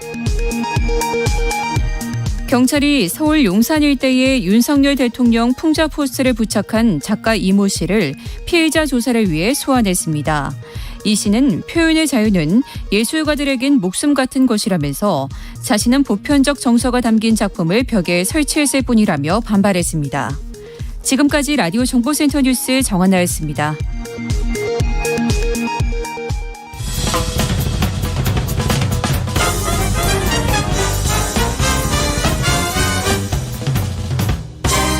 훅 인터뷰. 훅 인터뷰 이어가겠습니다. 윤석열 정부 출범한 지 5개월 지났습니다. 말도 많고 참 논란도 많습니다. 5개월 새 정부의 국정 운영 어떻게 보고 계신지 묻고 싶습니다. 그리고 윤석열 대통령에게 지금 필요한 게 뭔지도 물어보고 싶습니다. 보수의 책사였죠. 보수의 장자방 윤여준 전 장관께 물어보겠습니다. 장관님 안녕하세요. 네, 안녕하세요. 오래간만입니다. 네, 오래간만입니다. 어떻게 지내셨어요? 건강하시죠? 건강하지 못했습니다. 아, 그래요? 코로나에 감염돼가지고요. 네네. 지금은 괜찮으세요? 네, 지금 이제 격리 기간도 끝나고. 네. 근데 회복이 좀 생각보다 더디네요. 아이고, 얼른 쾌유하십시오. 네, 뭐 시간이 좀 지나가면 이제 괜찮아지겠죠. 네, 장관님, 네. 근데 네. 한 5개월간 거의 보이지 않으셔서 그런데 어떻게 지내셨습니까? 저요? 네. 그냥 조용히 지냈죠. 그렇습니까? 자, 네. 윤석열 정부의 5개월 어떻게 보셨는지요? 이거 참 야박하게 얘기할래서가 아니라 네. 뭐라고 긍정적으로 평가하기가 좀 어려운데요. 네. 어쨌든 우리는 5년 단임제 아니에요, 대통령이. 예. 이런 5년 단임제 대통령 제도에서는 취임 첫해가 제일 중요해요. 예. 물론 미국처럼 4년 중임제에서도 취임 첫해를 어떻게 보내느냐에 따라서 재선 가능성이 결정된다는 말이 있을 정도로 네. 이 취임 첫해가 가장 중요하거든요. 예. 그러니까 이제 이 중요한 국정의 아젠다를 제시해서 국민의 동의를 얻고, 네. 예, 그 비전을 실천하기 위한 각종 정책을 만들고 이거 실천하는 체제를 만들고 하다 보면 정신없이 바쁘게 된다고요. 그렇죠. 대통령도 바쁘고 청와대도 바쁘고 정부도 바쁘고 국회도 바쁘고. 일하느라 바빠야죠. 예, 이렇게 1년 동안은 정신없이 보내야 나머지 이제 4년을 그죠? 예. 제대로 추진을 하면서 성과를 내는 건데. 네. 예. 지금 이 5개월을 보면 우선 국정의 최고 책임자인 윤 대통령부터 대통령직, 영어로 말하면 프레지던시라고 그러죠. 네. 대통령직이나 또는 국정 운영에 관한 어떤 정리된 철학도 없어 보이고 예. 준비도 아주 덜 돼 있어 보이고 그래서 국정 수행 능력이 크게 부족한 거 아니냐 네. 하는 이런 국민적인 우려가 지금 있는 건 사실이잖아요. 그렇죠. 예, 더군다나 지금 국제 질서가 지금 재편이 되고 있고 거기에 따른 한반도 안보 정세나 경제 상황이 굉장히 앞으로 이제 어려움이 올 거라고 다 지금 내다보고 있는 거 아닌가요? 네. 예. 그런데 여기 대처할 이 정권의 능력이 이렇게 행편이 없으면 네. 좀 국민이 굉장히 위기감을 갖고 있다고 봐야 돼요. 굉장히 걱정합니다. 이거 책임감을 통감해야 되는데 네. 어떤지 모르겠습니다. 네, 장관님께서 대통령의 자격이란 책 이렇게 쓰셨죠. 네. 자, 대통령의 자격을 좀 지금 대통령이 지금 가장 신경 써야 될 부분이 어디에 있습니까? 지금 뭘 해야 됩니까? 이게 아니요, 국정의 우선순위라는 게 있잖아요. 네. 예, 그러니까 우선 이게 상식적으로 말씀을 드리면, 네. 이제 대통령이 이제 취임을 하면 국민에게 자기 임기 동안에 나라를 어떻게 이끌어가겠다라는 우리가 흔히 비전이라 얘기하는 거잖아요. 네. 그 비전을 제시해서 국민의 동의를 얻어야죠. 네. 그러고 나면 그 비전을 실천하기 위한 각종 정책을 만들어야 됩니다. 예. 그 정책을 만들고 그 정책을 추진할 체제를 가다듬고, 네. 이게 정책을 만드는 능력하고 추진하는 능력은 또 별개거든요. 예. 예. 그리고 이제 각종 국정이라는 건 제도를 통해 이루어지는 거니까. 네. 각종 제도를 새로 만들고 고치고 할 것들이 있잖아요. 네. 예, 그 제도 관리를 또 하기 바빠야 되고. 예. 그 다음에 인사가 굉장히 중요하죠. 예. 예. 그 다음에 우리 같은 중진 국가로 분단된 상황에서는 외교 능력이 특별히 중요하고. 그렇죠. 예. 그 다음에 이제 북한을 관리한다고 그러면 북한이 싫어할 테지만 어쨌든 해야죠. 한반도 평화를 관리하는. 네. 네. 그런 능력이 절대적으로 필요하고. 이런 거에 대한 다 그런 자질이 있어야 되는 건데. 네. 예. 그래야 비로소 이제 대통령으로서의 어떤 통치 능력. 네. 예, 이걸 갖췄다고 볼 수 있는 거죠. 그런데 그렇게 보면 지금 윤 대통령은 물론 대통령이 되겠다는 마음을 먹은 지가 불과 얼마 안 되는 분이니까. 예. 그 준비할 기간이 없었겠지만 어쨌든 네. 그런 턱없이 부족한 걸 드러내고 있는 거예요, 지금. 자, 비전, 정책, 제도, 인사, 외교, 북한 문제 어느 하나 네. 지금 제대로 지금 풀어나가고 있지 않은 것 같아요. 그러니까요. 그런데요, 대통령은 네. 대통령은 지금 장관님 기준으로 보면 이걸 잘 못하고 있다는데 왜 보수는 대통령 주변 사람들은 국민의힘에서는 왜 이렇게 그 능력을 보여주지 않는 건지 모르겠습니다. 그러니까 국민의힘이라는 정당의 능력을 안 보여준다고요? 예. 능력이 없으니까 보여줄 수가 없죠. 그 국민의힘은 그동안 항상 대통령에 의존해서 대통령이 시킨 대로 하면 뭐 정치적 장래가 보장되니까 오랫동안 그런 세월을 살아온 정당이에요. 네. 지금 중진 중에 상당수는 그런 체질을 가진 분들이고. 그러니까 독자적인 역량이 없는 거죠. 평소에 그런 걸 배양해 놨어야 되는데. 청와대만 쳐다보는 거잖아요. 그렇죠. 근데 대통령도 이 비전과 정책에 대한 고민이 짧았지 않습니까? 고민이 짧았는데 당이나 보수 주변에서도 전혀 도와주지 않으니까 뭘 하는지 모르겠다. 이 지지율이 낮은 거는 보수 주변에서 안 도와드리는 것까지는 저는 잘 모르겠고 본인이 그런 도움을 받을 생각이 있는데도 안 도와주는 사람이 있을까요? 그렇지는 않을걸요. 그러니까 지금 본인이 무엇이 부족한지를 투철하게 모르고 있는 거 아닌가. 알면 그렇게 편하게 있지는 않겠죠. 어떤 방법을 찾으려고 애를 쓸 거 아니겠습니까? 근데 그 대통령이 물론 대기를 맘먹은 것이 짧은 기간이었다고는 하나 그래도 뭐 선거를 치르고 인수위 과정이 있었고 그래서 가장 시급한 대통령이 되고 나서 가장 시급하게 해야 될 과제 한두 가지는 미리 준비할 시간이 있었다고 보는데 그런 문제의식이 없었기 때문에 주변에서도 없었던 것 같고 윤핵관이라는 사람들도 그런 의식이 없었길래 준비를 안 했을 거 아니겠어요? 그냥 준비 없이 딱 취임하고 나니까 상황은 닥치고 국민적 기대는 있고 야당은 또 만만치 않고 모든 게 지금 제대로 안 풀리고 있는 거 아닌가요? 대통령 지지율이 매우 낮습니다.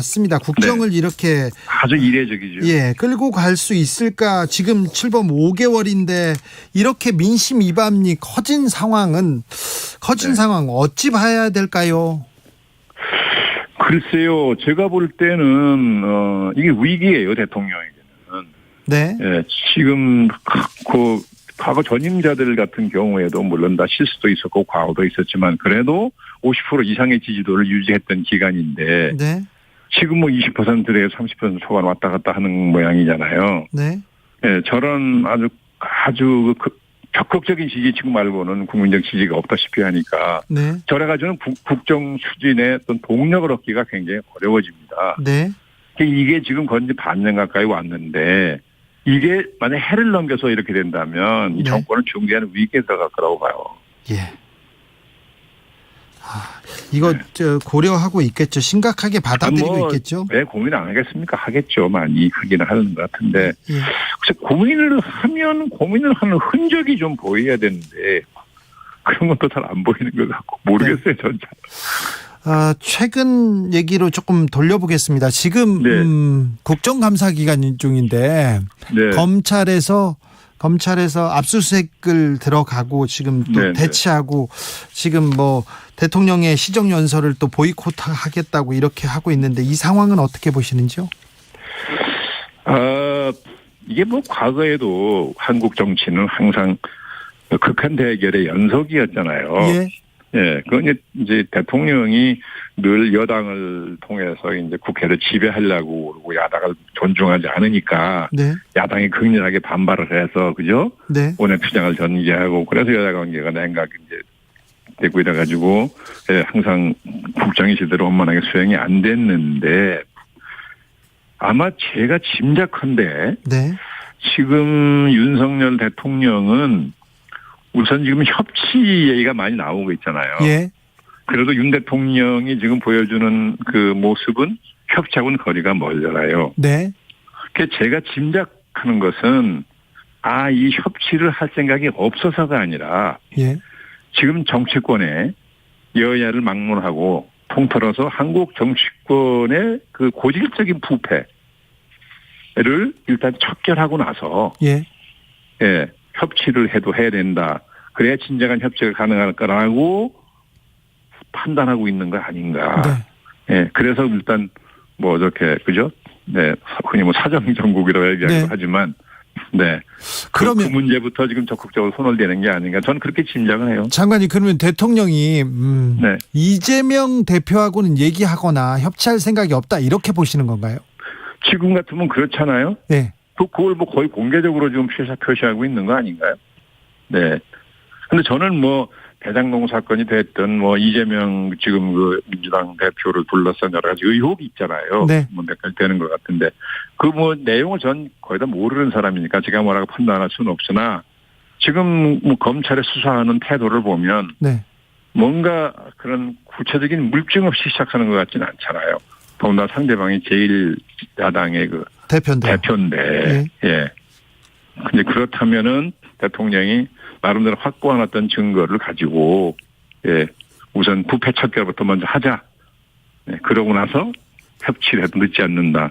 뭐 이런 판단한 게 아닌가. 그렇게 미루어 짐작하는 거죠. 그러면 민주당을 협치의 대상이 아니라 척결의 대상으로 이렇게 생각하고 있다. 아마 민주당을 척결의 대상으로 본다는 건 아니겠지만. 네. 네, 민주당에 지금 분명히 그 의원 중에 뭐 네. 당의 중진이라는 분들 중에 어떤 그 척결의 대상이라고 생각하는 분이 있을 수 있는 거잖아요. 여당도 있을 겁니다, 제가 볼 때는. 네네. 예, 만약 정치권의 부패를 척결한다고 하면 네. 저는 윤 대통령은 뭐 정치권에 빚이 있는 사람도 아니고 본인 자신이 무슨 부정했던 사람도 아니잖아요. 네, 도덕적으로는 그럴 만한 충분한 저게 있다고 자격이 있다고 생각하는데, 네. 예, 그렇다면 여야 가릴 것 없이 대표적인 부패 인물을 좀 도려내고 네. 그런 이후에 협치를 해야 진정한 협치가 된다고 보는 것 같아요. 알겠습니다. 네. 민주연구원 2번의 압수수색 시도가 있었는데요.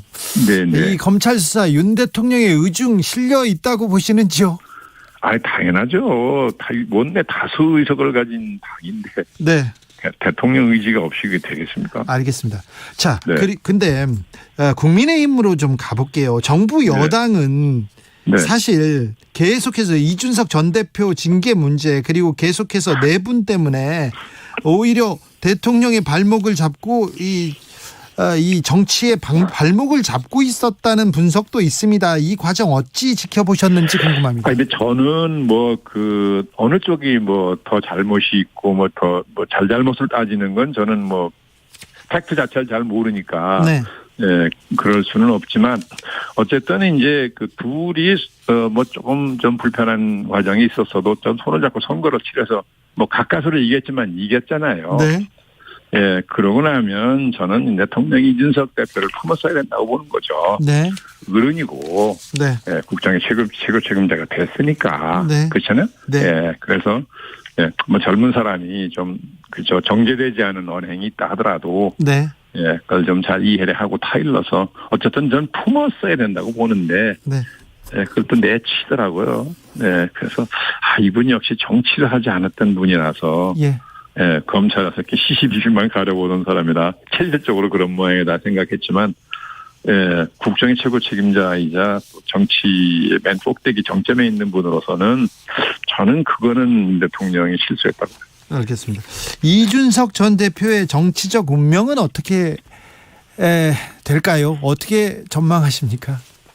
글쎄요, 운명을 어떻게 제가 알겠습니까만, 요새는 굉장히 침묵으로 일관하고 있죠. 네, 요새 조용합니다. 하는 게 있어서 그런 모양인데, 네, 본인도 여러 가지 이제 생각을 정리를 해야 되겠죠. 하나의 이제 상황의 정리가 끝났으니까, 예. 다음을 대비하기 위해서는 자기 여러 가지 이제 준비할 게 있을 것 같은데, 지금 정치적으로 재개할 가능성이 아주 없어질 정도로 된 건 아니잖아요. 그리고 젊고요. 네, 앞으로 어떤 이제 이 오랜 침묵 끝에 네. 적절한 시기에 등장을 해서 좀 달라진 모습을 보이면 언행을 네. 그러면 저는 젊은 층의 지지도를 다시 회복할 수 있을 거라고 보는데요. 알겠습니다. 역할이 있을 겁니다. 그렇게 하면. 예. 네. 세계적 경제 위기, 민생, 물가 말이 많지만 지금 국민의힘은 예. 당권 경쟁으로 이렇게 관심이 다 넘어간 것 같은데요. 본격화됐습니다. 당권 경쟁. 어떻게 보고 계십니까? 지금 여러 명 얘기 나옵니다. 글쎄요. 대개 지금 이름 거론되는 분들 제가 다 조금씩은 아는 분들인데 네. 뭐 그중에 뭐 제가 보기에도 괜찮은 분들도 계시고 네. 그런데 지금 저 같으면 정말 서로 대표를 하라도 안 할 것 같은데. 근데 지금 서로 자기가 하겠다고 하지 또 않습니까? 현실 정치하시는 분들은 또 뭐 안 그런가 보죠. 네. 그래서 글쎄요. 그러나 뭐 이제 어쨌든 윤 대통령의 의중이 중요하지 않겠어요? 그러게요. 같이 이제 협력을 해서 끌고 가야 되니까. 네. 뭐 표면적으로는 드러나지 않겠지만은 대통령의 의중이 많이 작용할 거 아닌가 하는 짐작을 하고 있죠. 서로 그 의중이 어디 있는지 잘 모르겠습니다. 그러니까 서로 윤심은 나다 이렇게 얘기하는데 항상 그랬죠. 뭐. 네. 그런데 유승민 전 의원은 서로 다 견제하고 이렇게 때리기 시작합니다. 그래서 유승민 전 의원 뭐 이제 강력한 이제 그 잠재적 라이벌이라고 생각해서 그럴 텐데. 네. 저는 뭐 유승민 의원하고 뭐 무슨 사이가 나쁘거나 그런 사람은 아니에요. 아닌데. 네. 저는 상당히 기대를 했던 정치인이거든요. 예. 예, 미국서 이제 경제학 박사 학위를 가진 그죠? 경제학을 한 예. 사람이고 또 KDI도 있었잖아요. 예.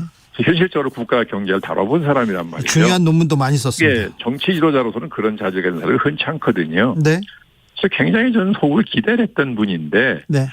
과거에 이게 뭐 문재인 대통령 때도 그렇고 어떻게 해서 대통령이나 정권의 경제 정책에 대해서 또 문제 제기를 당연히 해야 될 상황이 와도 한 말 안 하고 침묵으로 일관하는 걸 보고 전 정치할 생각이 없나보다 짐작을 했어요. 네, 어떻게 보면 그죠? 네, 야망을 가지고 있는 정치인이라면 그런 기회를 10분 활용해야 되잖아요. 예. 뭐 터무니없는 시비를 걸라는 게 아니라 자기가 학문을 공부했으니까 경제학을. 예. 딱 그 어떤 학문적 조회를 빌려서 논리적으로 비판하고 뭐 인정하고 하는 그런 활발한 활동을 했어야 된다고 보는데. 네. 일체로 그 여러 해 동안 침묵을 일관하는 걸 보고 저는 정말 정치학 생각을 버렸나 보다라고 짐작했을 정도예요. 네. 왜 그런 태도를 가졌는지 지금도 이해를 못해요.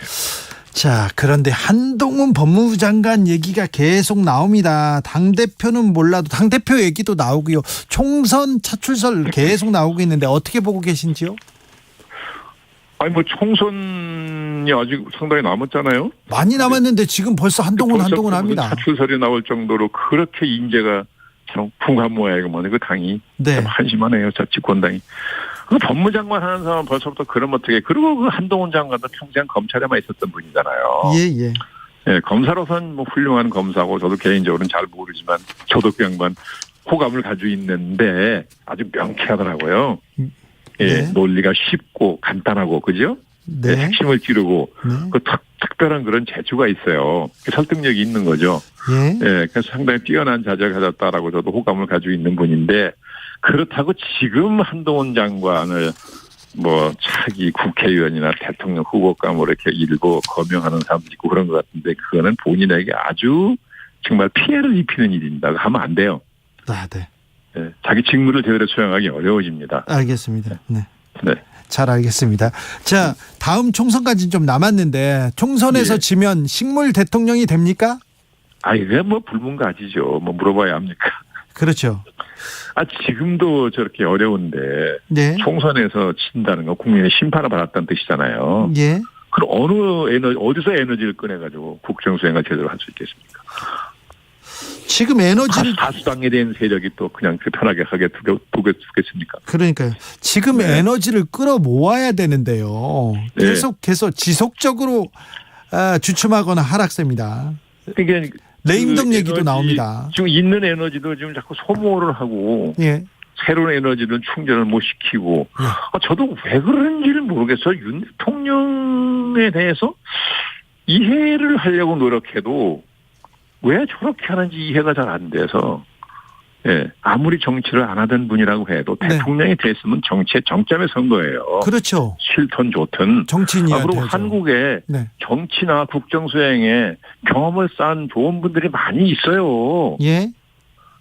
그런 분들 좀 기타노신 만나서 얘기도 듣고 도움도 받고 그러면 좋을 텐데 왜 저러는지 참 전 이해가 안 가요. 아마 본인은 본인이 많이 안다는 착각을 하고 있을 수 있다. 네. 그런 생각도 할 때가 있습니다. 국정 동력을 회복하려면 가장 먼저 해야 될 일은 자 이것만이라도 해라 이렇게 좀 조언을 주십시오. 아니 어느 한 가지 아니 뭐든지 국가적으로 중요한 과제 하나를 제대로 해결해내면 네. 예, 그것만 해도 상당한 동력을 얻을 수 있죠. 예. 예. 그런데 지금은 도대체 국정의 우선순위가 뭔지도 잘 모르겠고. 예. 그렇죠? 네네. 예. 맞습니다. 이 뭐, 비전 예, 정책이 우선순위가 안 어디 보여요. 있는지를 잘 모르겠어요. 네. 예. 그럼 모든 게 병화 분명하지 않으니까 네. 무슨 판단할 어떤 기준 같은 게 없어서 예. 정말 잘 모르겠어요. 알겠습니다. 네. 민주당 얘기도 좀 해주세요. 민주당은 어떻게 가고 있는 것 같습니까? 이재명 대표 사법 리스크 우려하는 시각도 있는데요. 어떻게 해결해야 된다고 보십니까? 아니 저거는 뭐 검찰이 지금 원내 다수당의 대표잖아요. 대통령 후보였고 지난번 선거에서 네. 근소한 차이로 윤 대표가 윤 후보가 이겨서 대통령이 된 거 아닙니까? 예. 그런 상대방을 향해서 검찰이 지금 저렇게 하는 거 보면 네. 무언가 나름대로 검찰이 확실한 물증을 가지고 있다고 상식적으로 봐야 되는 거 아닌가요? 아니 뭐 검찰은 확실히 없어도 이렇게 돌진하기도 합니다. 근데 상대방이 저럴 때는 네, 네. 그렇게는 안 할 겁니다. 그렇습니까? 네, 보통 사람, 그러면 원내 다수당의 대표고, 그렇죠. 최근 선거에서 겨루었던 후보인데, 그렇게 쉽게 생각 안 할 거거든요. 그래서 그렇다면, 예, 저거는 뭐, 검찰 거 끝까지 가보려고 그럴 거 아니겠느냐. 네. 그런 생각을 하는 거죠. 그렇다면 민주당은 어떻게 대응해야 됩니까? 글쎄요, 부족한 방법이 있나요? 지금 이제 뭐 특검을 가지고 자꾸 이제 이재명 대표가 얘기하는 것은 뭐 누가 봐도 시간 끌기를 한다고 지금 보는 거잖아요. 여당이 그건 받을 이의가 만무하니까 100% 안 받을 것이고. 네. 예, 그 특검 제안은 뭐 실효를 거두기 어려울 것 같은데 어쨌든 상대방이지만치 네. 예, 그런 존재에 대해서 검찰에 저렇게 일단 시작을 했다는 것은 저거는 네 시사하는 바가 전 크다고 봐요. 네. 네.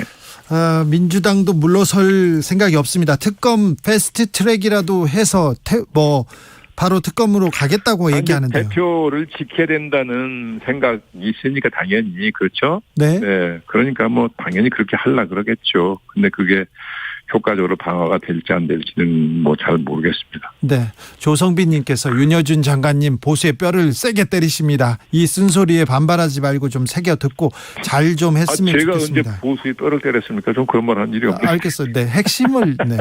예? 요새 사람들은요. 네. 뼈를 때린다고 이렇게 핵심을 찔렀다 이렇게 얘기합니다. 전 지금 핵심을 지켜가려고 굉장히 애를 쓰고 있는데. 알고 있습니다. 네. 장관님, 그래도 몇 가지 미안합니다. 여쭤보겠습니다. 네. 지금 정치가 사라진 것 같아요. 여당도 야당도. 뭐, 한국 정치 무대에서 진정한 의미의 정치가 사라진 지는 오래된 거 아닌가요? 그런데 지금은 그 정치를 하겠다, 서로 대화를 하겠다, 이런 말마저 사라졌는데요. 이 정치를 좀 살리려면, 복원하려면 어떻게 해야 됩니까? 당장 내일 윤 대통령 시정연설을 거부한다, 안 한다, 말이 많습니다. 글쎄요, 이제 지금 한국 여야 간의 극한 대결이라는 것은 한국 정치에서 일종의 전통처럼 돼 있어요. 예. 그죠? 어떻게 보면 우리나라 정치 문화가 이미 돼버린 것처럼, 체질이 돼버린 것처럼 습관적으로 저러잖아요. 네. 예. 근데 저기 1차적인 책임은 대통령한테 있다고 저는 늘 주장을 해요. 예. 왜냐하면 국정의 최고 책임자이기 때문에. 그렇죠. 예, 뭐라고 변명을 해도 1차적인 책임을 면할 수는 없다. 예. 대통령이 이걸 풀어가야 되는데 지금 대통령은 일단 사정부터 하는 거잖아요. 네. 아까도 잠깐 말씀드렸지만 그렇죠? 네네. 예, 한국 정치의 고질병의 하나인 이 부패를 척결 하자는 아무것도 안 된다. 네. 예, 진정한 의미의 여야 타협도 안 되고 네. 국정 수행도 제대로 할 수가 없으니까 이거부터 일단 척결을 하고 야당하고 협치를 하겠다라는 생각을 했음직하다고 저는 보는 거예요. 네네. 네. 그러면 당분간은 어쩔 수 없죠. 네. 갈 때까지 가야지. 아이고, 박홍근 원내대표 오늘 협치는 끝났다, 전면전이다, 이렇게 강대강 계속 얘기합니다. 글쎄요, 지금 말로 이제 이게 말이 점점 에스컬레이트 되죠. 네. 계속 말로 싸우다 보면 어제보다 오늘도 강경한 얘기를 해야 되고 여야 간의 공이 그러는 것 같아서 네. 정말 TV 뉴스 보기도 참 불쾌하고 그런데요. 예. 이게 이제 막 이제 감정 대립으로 가고 막다른 골목까지 막 가겠다는 거잖아요. 예. 근데 그 하기는 근데 또 그렇게 일단 시작한 걸 보면 막다른 데까지 가야 뭐 돌아올 것 같긴 해요. 그렇습니까? 네. 끝을 봐야 너무 절망하지는 마십시오. 절망스럽습니다. 정치권 보면 뭐 답답하고. 언제 뭐 한국 정치가 뭐 안 그랬어요? 아니 그래도 언제까지 국민들만 이렇게 나라 걱정하고 정치인들은 계속 이렇게. 뭐 한국 정치가 항상 그래왔죠. 뭐 문재인 대통령 때도 사초당하고 광화문 생각 안 나십니까? 나라가 두 쪽으로 났었잖아요. 네. 네. 네. 지금 그 대통령 벌써 5개월인데 벌써부터 지금 바깥에서 집회하기 시작했어요. 보수 진보 나눠서. 뭐 제가 나가서 만나 보면. 네. 예. 이 극히 일부지만은. 네. 내년법 탄핵을 이어올리는 사람이 있어요, 다. 네. 그죠? 예. 예. 못 들어보셨어요? 아니, 들어봤죠. 네. 제가 그래서 그건 좀 정도가 지나치지 않냐. 네. 그런 생각을 하고 그렇게 말을 하지만, 심지어 그런 사람이 있을 정도로 지금 분위기가 나빠요. 그렇죠. 근데 지지도가 20%대를 벗어나는 경우가 많은데, 그래서 그런 거잖아요. 네네. 적극적 지지층밖에 지지를 안 하니까. 네. 이래가지고는 국정 동력, 에너지를 끌어낼 데가 없어서 네. 뭘 못해요. 예. 네. 알겠습니다. 그러니까 참 대통령의 딜레마라고 보는데, 네. 예. 그러니까 빨리 사정을 하겠으면 정말 대표적인 케이스만 한두 개 빨리 하고 언론 국면 전환을 해줘야지. 그렇죠. 시간 끌면은 네. 결국 고스란히 피해를 대통령이 입게 될 겁니다. 네. 알겠습니다. 강기호님께서 대통령 자리는 준비를 잘 해도 잘 되어 있어야 하지만 재임 기간에도 끊임없이 공부하고 노력해야 하는 자리인 것 같습니다. 국민들을 위해서 물론이죠. 노력해 주세요, 대통령님. 이렇게. 더군다나 지금 이 참 거대한 전환기라 그런 거잖아요. 지금 그죠? 예. 국제 질서가 지금 크게 재편되고 있는 게 눈에도 보이는데, 네. 우리는 북한이라는 존재를 안고 살아야 되잖아요. 그러니까요. 계속해서 미사일 쏴대는 거 보십시오.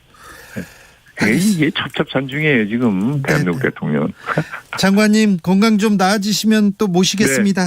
네, 감사합니다. 말씀 잘 들었습니다. 네, 수고하세요. 윤여준 전 장관이었습니다. 장관님께서 말씀하신 여론조사 개요는 잠시 후에 민심 코너에서 저희가 자세하게 말씀드리겠습니다. 정치 피로, 사건 사고로 인한 피로, 고달픈 일상에서 오는 피로. 오늘 시사하셨습니까? 경험해보세요. 들은 날과 안 들은 날의 차이. 여러분의 피로를 날려줄 저녁 한 끼 시사. 추진우 라이브.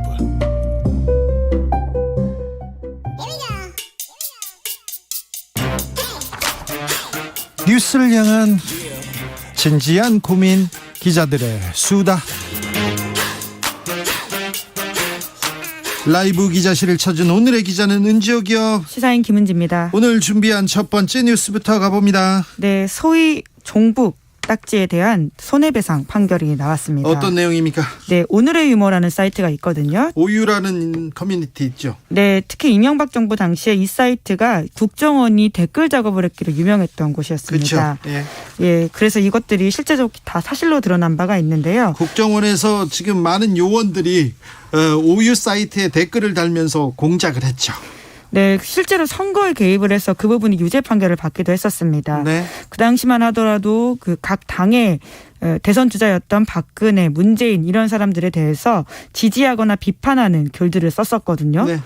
그런 식으로 해서 이제 오유가 소위 이제 국정원의 주요 표적 대상이 되기도 했었었고요. 예. 그 당시에 이제 국정원 대변인 같은 경우에는 이 사이트에 대해서 오늘의 유머가 종북 세력이나 북한과 연계된 인물들이 활동할 가능성이 많은 공간으로 본다라는 식의 언론 인터뷰를 하기도 했었습니다. 오유가 종북 세력이나 북한과 연계된 인물들이 활동할 가능성이 많은 공간은 활동할 가능성 많은 공간으로 본다. 이게 무슨 그래서요. 네, 이제 그래서 오유가 국정원 작업 때문에 망가졌다라는 것으로 해당 사이트의 운영자가 손해를 국가에 배상 청구한 바가 있는데요. 그래서요, 결과가. 관련된 선고가 나왔습니다.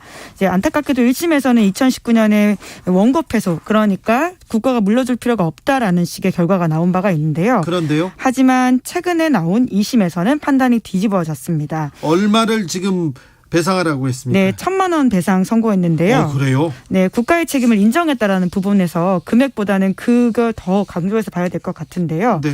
재판부의 판단은 다음과 같습니다. 국정원 댓글 조작에 대한 사회적 관심이 커질 무렵이라서 일반인은 대공 업무를 관장하는 국가기관 대변인의 종북 관련 발언을 사실로 받아들였을 것이다. 이렇게 봤는데요. 뿐만 아니라 종북이라는 표현에 대해서 이렇게 법원이 판결하기도 했습니다. 남북 분단 사회에서 소위 종북이라는 표현이 낳는 부정적 인상을 고려하면 이러한 사이트 운영 등을 통해서 쌓아 올린 명성이 침해됐다고 봐야 된다라는 것입니다. 네. 이게 말도 안 되죠. 국정원에서 지금 어떤 일을 했는지. 국정원에서 댓글 공작을 벌이고 있다. 정치에 개입해서 댓글 공작을 벌인다. 제가 얘기를 했는데 국정원에서 근거 없다고 저를 고소했었어요. 그랬더니 검사들이 저를 잡으려고 계속 수사를 했는데 결국 무죄가 됐거든요. 이거 사실이잖아. 이거 손해배상 청구해야 되는데. 그런데 그때 저를 조사했던 검사들이 지금 대통령실에 가 있어가지고 이것도 제대로 또 이거 소송하면 소송을 해줄까.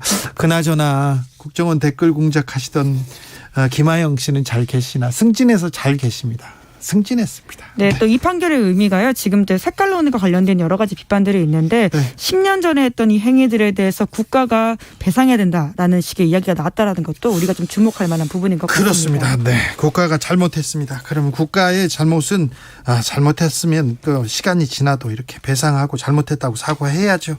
다음 뉴스로 가보겠습니다. 네, 탈레반 인사가 카타르 주재 한국 대사관 행사에 공식 초청받아 참석하는 일이 있었습니다. 아니, 탈레반은 우리가 인정 않는 그런 단체 아닙니까? 그런데 어떻게 이런 일이 벌어졌습니까? 네, 결과적으로 외교부가 이제 실수라고 밝히긴 했는데요. 그럼에도 불구하고 있을 수 없는 실수이기 때문에 황당하다.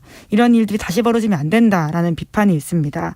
말씀처럼 1996년에서 2001년 아프간을 점령했던 탈레반이 9.11 테러를 일으켰고요. 네. 그 알카이다 수장이었던 오사마 빈 라덴을 비호하다가 미군의 침공을 받고 정권을 잃은 바가 있습니다. 네. 이후에 미군 철수 이후에 재집권에 성공을 하긴 했었는데 그럼에도 불구하고 한국 정부가 공식으로 인정하는 곳이 아니거든요. 네. 그런데 지금 그쪽에서 한국 정부가 초청해서 대사관에 갔다라고 하는 것을 선전선동에 활용하고 있습니다. 아, 그래요? 네, 이제 한국에서 초청을 해가지고는 자기네들이 갔다라고 하면서 공식 인정받은 것처럼 이야기하고 있는 건데요. 여기는 국제적으로 인정을 받지 못하는데 한국에서 공식적으로 초청했다 이렇게 광고를 할 만하네요. 정치적 선전 선동 할 만합니다. 그런데 어떻게 된 일입니까? 어떻게 이런 실수를? 네, 그러니까 제대로 업데이트를 하지 않아서 주소록을 제대로 보지 못했다라고 하는 그냥 다 보냈어요? 네, 이야기하면 될 텐데요. 이재정 의원실에서 밝힌 바에 따르면 지난 5월에서 6월부터 주 카타르 탈레반 정치사무소 측에다가 거기에 이제 사무실이 들어가 있었다라고 하는데요. 근데 이제까지는 거기가 아니었다라고 합니다. 그런데 우리가 다 일괄적으로 거기 들어간 걸 모르고 초청장을 보내서 그걸 받아든 탈레반이 우리 정부 행사에 왔다라고 보면 되는 건데요. 실수였다는 거죠. 네, 이제 그럼에도 불구하고 이제 그 현장에 가 있는 대사관이라고 한다면 바뀐 것들을 빨리빨리 업데이트하라고 거기 가 있는 거 아니겠습니까? 네. 그런데 이런 것들도 하나 제대로 챙기지 못해서 그럼 거기 가서 무엇을 하고 있는 거냐 이런 비판이 나올 수밖에 없는 건데요. 그러게요. 외교관 여러분 많이 나라를 위해서 그리고 해외에 나가 있는 교민을 위해서 노력하는지는 알겠는데 구멍이 너무 많습니다. 너무 좀 이건 큰 실수였습니다. 이런 실수가 이렇게 더 이상 나오면 안 됩니다. 지금 굉장히 중요한 시기 아닙니까? 국제적으로 외교적으로. 네, 특히나 한국의 외교적 역량이 더욱더 이제 주목받고 있는 시기이기 때문에 굉장히 안타까운 일이라고 볼 수 있습니다. 네, 잘 해주시기를 좀 바라보겠습니다. 마지막으로 만나볼 뉴스는요. 네, 영국의 신임 총리가 누가 될지 이목이 집중되고 있습니다. 그러게요. 수넥 전 재무부 장관이 된다는 얘기가 있는데요. 네, 그렇습니다. 거의 유력하다라고 하는데요. 왜냐하면 경쟁자로 잠깐 이름을 올렸던 보리스 존슨 전 총리가 최종적으로는 불출마하겠다라고 밝혔기 때문입니다. 보리스 존슨 전 총리는 지금까지 총리를 하다가 잘 못해가지고 사임했잖아요. 그런데 휴가 갔다가 며칠 만에 다시 온다고요. 여기도 좀 정치적으로 좀. 그렇죠. 사실은 이 사임하게 된 배경 자체가 본인의 잇따른 거짓말과 관련되어 있는 이슈였거든요. 그러니까요. 파티하다가 또 뭐 거짓말하다가 걸린 거 아닙니까? 그걸 계속 감추다가 거짓말을 했고 이제 그게 들켜서 결과적으로 정치적 책임을 지고 물러난 것인데요. 아무튼 트러스 총리는 44일 만에 갔어요. 네, 이제 그런데 그걸 기회라고 생각하고 급거했지만 결과적으로는 수낙 전 재무장관이 총리가 될 가능성이 높다라고 하는데요. 수낙 전 재무장관이 총리가 된다면 영국에서는 최초의 이민자 총리라고도 인도계입니다. 하고요. 예. 3세라고 하는데요. 물론 이제 부유한 집안에서 자라서 재산이 1조에 가깝다라고 합니다. 부인이요? 네, 부인이, 결혼한 네. 그 집이 인도 뭐 빌 게이츠라고 불리는 IT 재벌이거든요. 재벌가의 이렇게 사위예요. 그래서 1조 원이 한국 돈으로 1조 원이 넘는다라고 하는데요. 전 장관이 이게 총리가 되면요, 최연소 장관, 그리고 제일 부자 장관, 그리고 인도계 이민자로서는 첫 번째 장관이 됩니다. 네, 1980년생이기 때문에 나이도 굉장히 확 떨어지기 때문에 네. 여러모로 주목을 받는데요. 특히나 이번 이제 원래 트러스 총리와도 총리 경선을 한 바가 있거든요. 그때도 순핵 전 총리가 전 장관이 앞서 달리다가 나중에 역전당했어요. 네, 원내에서는 1등을 했었는데 당원 투표에서 져서 이번에 그렇게 된 건데요. 그때도 재정 건전성 관련해 가지고 굉장히 좀 트러스 총리와는 다른 입장을 밝힌 바가 있어서 여러모로 좀 주목이 되고 있습니다. 그런데요, 뭐 트러스 총리하고 재정 정책이 이렇게 다른 거, 정반대인 거는 오히려 강점이 될 거예요. 트러스 총리가 잘못했으니. 그런데 보수당의 인기가 엄청 떨어지고 있어요. 네, 이제 그러다 보니까 의원 내각제의 특징은 의회를 해산하게 되면 총선이 당겨질 수도 있지 않습니까? 네. 이제 그래서 지금 보수당의 인기가 굉장히 떨어져 있는 것들이 위험 신호라고 할 수 있는데요. 네. 특히나 영국 여론조사 기관 유고부. 알게 안 돼. 네, 영국 외국은 가능하다라고 하던데요. 그래도 우리는 안 된대요. 네, 그러면 그냥 굉장히 좀 차이가 난다 이 정도로 말씀을 드리겠습니다. 그러니까 지금 보수당이 굉장히 노동당에 비해서 지지율이 낮다는 거죠? 네, 야당이 여당보다 훨씬 지지율이 높다라고 볼 수 있는데요. 네. 아무래도 브렉시트 이후에 연속해서 보수 정당들의 어떤 실수와 그리고는 총리 바뀜 같은 것들이 국민들의 마음을 사지 못하고 있고요. 브렉시트 때부터 영국 경제가 지금 엉망인데다가 보수당 정치인들이 왔다 갔다 하면서 정치력을 보여주지 못해요. 그래서 보수당의 신뢰가 지금 땅에 떨어지고 있습니다. 네, 그 정점에 트러스 총리가 44일 만에 사임을 선언한 것이라고 보면 될 것 같습니다. 네, 이렇게 44일 만에 바꿔야 된다 이런 목소리가 나오는 것 자체가 영국 정치의 위기입니다. 그런데 트러스 총리는 워낙 인기가 없어가지고요. 퇴직금도 주면 안 된다. 수당 받으면 안 된다. 이런 목소리 나옵니다. 네, 총리가 퇴직할 경우에는 한국 돈으로 1억 8,600만 원 정도에 되는 돈을 받게 된다라고 하는데요. 한 해에만요. 1억 8,600만 원이요? 네, 그 외에도 퇴직금이 또 따로 있다라고 합니다. 한 제가 네. 계산해 보니까 3천만 원 정도 되는데 네. 다른 총리들이 다 쭉 받아왔던 연금 같은 것들이거든요. 그런데 지금 44일 만에 물러나는 총리가 무슨 그 돈 받을 자격이 있냐 이런 식의 목소리들이 영국에서 정치권에서 계속 나오고 있다라고 하는데요. 지금 어떻게 될지 좀 지켜봐야 될 것 같습니다. 네. 영국도 정치의 위기입니다. 네, 실제로 뭐 우크라이나의 러시아 침공 이런 이슈들이 있다 보니까요. 유럽이 굉장히 지금 어지럽거든요. 네. 네, 이것들을 어떻게 할지 또 보입니다. 축구만 빼고 지금 영국 경제는 좀 잘 안 돌아갑니다. 정치도 마찬가지고요. 기자들의 수다, 지금까지 시사인 김은지 기자 함께했습니다. 감사합니다. 네, 고맙습니다. 교통정보센터 다녀오겠습니다. 김민희 씨. 퇴근 정체가 최대를 보이는 곳들이 많습니다. 경부고속도로 부산 쪽으로는 한남부터 서초 사이와 또 죽전에서 수원 사이로 정체고요. 이후 천안 부근에서는 사고가 나면서 4차로와 5차로를 막고 처리 작업을 하고 있습니다. 경인고속도로 서울 방면으로는 먼저 서인천에서 부평 사이로 정체고요. 이후 신월 부근 사고는 갓길로 옮겨져서 처리 작업을 하고 있지만 부천부터 정체 심합니다. 수도권 제1순환고속도로 판교에서 일산 쪽으로 안양터널 부근 2차로에는 고장난 차가 서 있는데요. 이 안양터널에서 수리터널 사이 정체가 더 심해져 있습니다. 서울시내 올림픽대로 공항 쪽으로는 여전히 성수대교부터 가양대교까지 긴 정체 이어지고 있습니다. 이 사이 여의 하류 부근에서 있었던 사고는 지금도 1차로를 막고 처리 작업을 하고 있어서 부근으로 속도 더 많이 떨어져 지납니다. 그 밖에 동부간선도로 의정부 쪽으로 성동분기점 부근 2차로에서도 사고가 나면서 성수분기점부터 정체 심합니다. KBS 교통정보센터였습니다.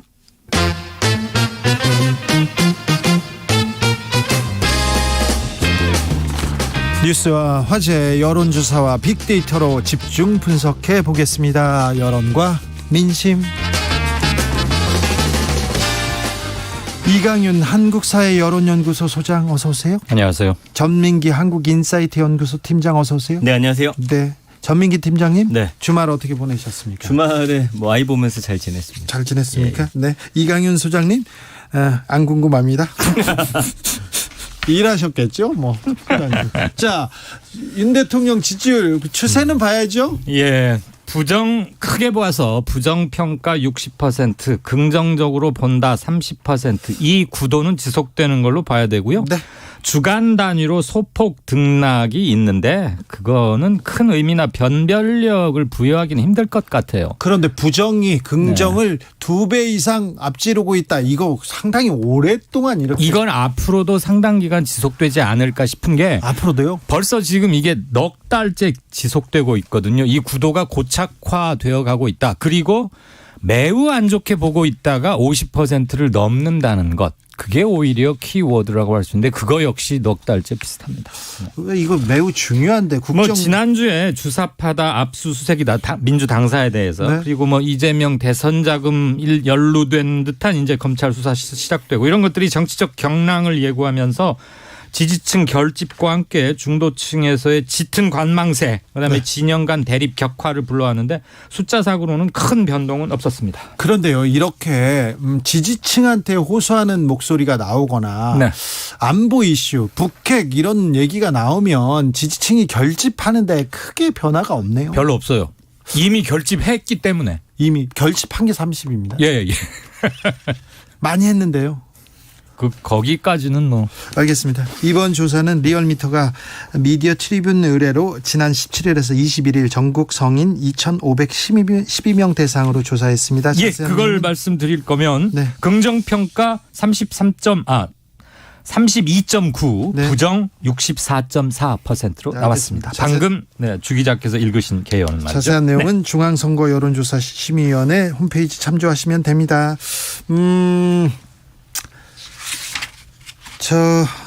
지금 검찰이 여의도 민주연구원 압수수색했는데요. 이 부분에 대해서는 여론과 민심은 어떻게 반응하고 있습니까?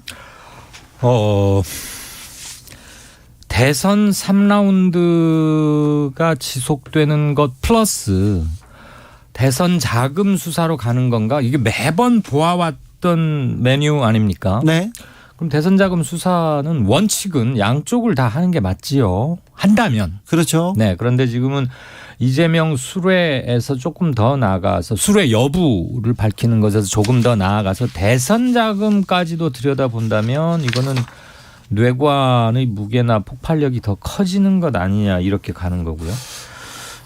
민심은 중도층들에서 양당 지지율은 비슷한데 하거나 조금씩 빠지거나 네.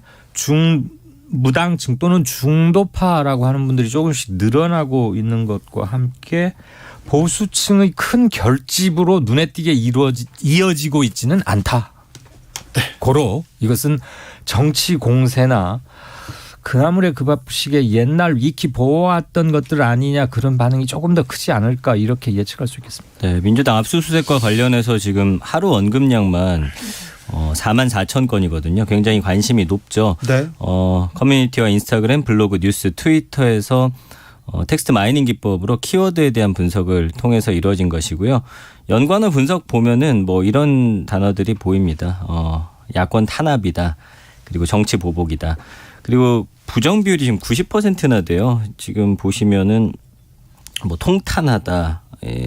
반발하다 뭐 이런 좀 부정적인 여론이 훨씬 많을 수밖에 없습니다. 그러면서 이제 문장들을 좀 봤을 때 지금 잘하지 못하는 것들을 이 상대방에 대한 공격으로 지금 좀 물타기하는 것 아니냐 뭐 이런 이야기들도 있고요. 불법 대선 자금과 관련해서 수사를 하려면 사실은 뭐 김건희 여사나 그 장모님 관련한 것도 함께 해야 되지 않느냐 뭐 이런 반응들이 훨씬 더 많습니다. 네, 유동규 전 본부장 지금 여론의 초미의 관심사입니다. 기자들 다 따라다니고요. 지금 기사가 쏟아지고 있습니다.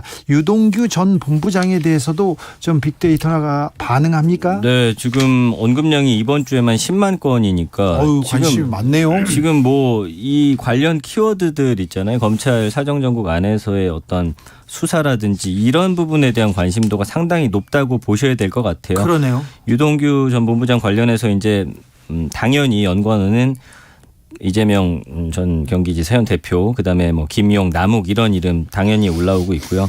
대선 자금이나 출처, 뭐 수사, 돈, 검찰 이런 키워드들이 아주 밀접하게 연관이 돼 있습니다. 그러면서 이제 이 부정비율이 76%입니다. 지금 이 불법 대선 자금 관련한 수사하는 것과 관련해서 뭐 구역질 나다라는 키워드들도 있고요. 거부해야 한다. 이 불법이다. 이 범죄다. 증거 인멸 시도도 있을 수 있기 때문에 뭐 이 부분에 대해서 수사 빨리 해야 된다라는 물론 일부의 의견도 있습니다. 그렇지만 제가 말씀드린 대로 지금 부정비율 76%. 국민들 지금 대다수는 사실은 지금 바람직하게 보고 있는 사안은 아닌 것 같아요. 물론 이 부분에 대해서 그런 의혹이 지금 들고 있잖아요. 이게 만약에 그 뇌물이었다라고 하면은 본인의 징역이 높아지다 보니까 이걸 정치자금이나 이런 쪽으로 해가지고 좀 본인에게 유리하게 하려는 거 아니냐라는 그런 반응들도 있거든요. 네. 그러니까 연결고리를 정말 찾을 수 있을 거에 대한 어떤 의구심도 든과 반면에 결국에 이 모든 수사는 문재인 전 대통령과 이재명 대표를 향하고 있다라는 것도 국민들은 알고 있습니다. 네, 참. 민생 경제 얘기에 관심이 많은데 레고랜드에 관심이 많더라고요. 주말에 보니까 청년들도 그렇고 장년들도 그렇고 이거 어떻게 해? 어떤 은행이 위험하대 이런 얘기까지 번지고 있습니다. 어떻게 보셨습니까? 신용경색이 불러오는 것은 금융시장의 철저한 긴장과 잘못됐을 경우 최악의 경우 마비로 이어질 수 있잖아요. 네. 서로가 서로를 못 믿게 되는 거죠. 게다가 정치권에서 이거 가지고 누가 옳으냐 누가 잘못했냐라고 처음에 방향을 좀 잘못 잡았던 것 같아요. 일테면 김진태 강원도지사 이번에 당선된 이 내 전임인 최문순 씨가 이거 잘못해가지고 이렇게 된 거다. 그래서 우리는 못 갚겠다 처음에 이랬다가 그렇게 얘기했죠. 국힘이 야 그거 아무튼 민주당 소속 지사가 사고 친 거 아니야 원인이. 그러니까 뭐 이렇게 되면서 정치권에서는 이것을 더 큰 문제로 만들어 버렸는데 한번 생각해 보십시다. IMF 터졌을 때 DJ가 이거 YS가 잘못해서 그런 거야 나 모르겠는데. 그리고 손 띄어버리거나 손 놓지 않았잖아요. 그리고 국가가 부도나는데요. 그렇죠. 이거는 강원 국가 부도와 마찬가지로 지방정부 국채 다음에 믿을 수 있는 안전성 높은 게 지방채입니다. 네. 근데 이렇게 되면 그렇게 자꾸 상대방에게 떠넘기기로 하면 이거 어디까지 거슬러 올라갈 거예요? 단군에까지 거슬러 올라가야 되나?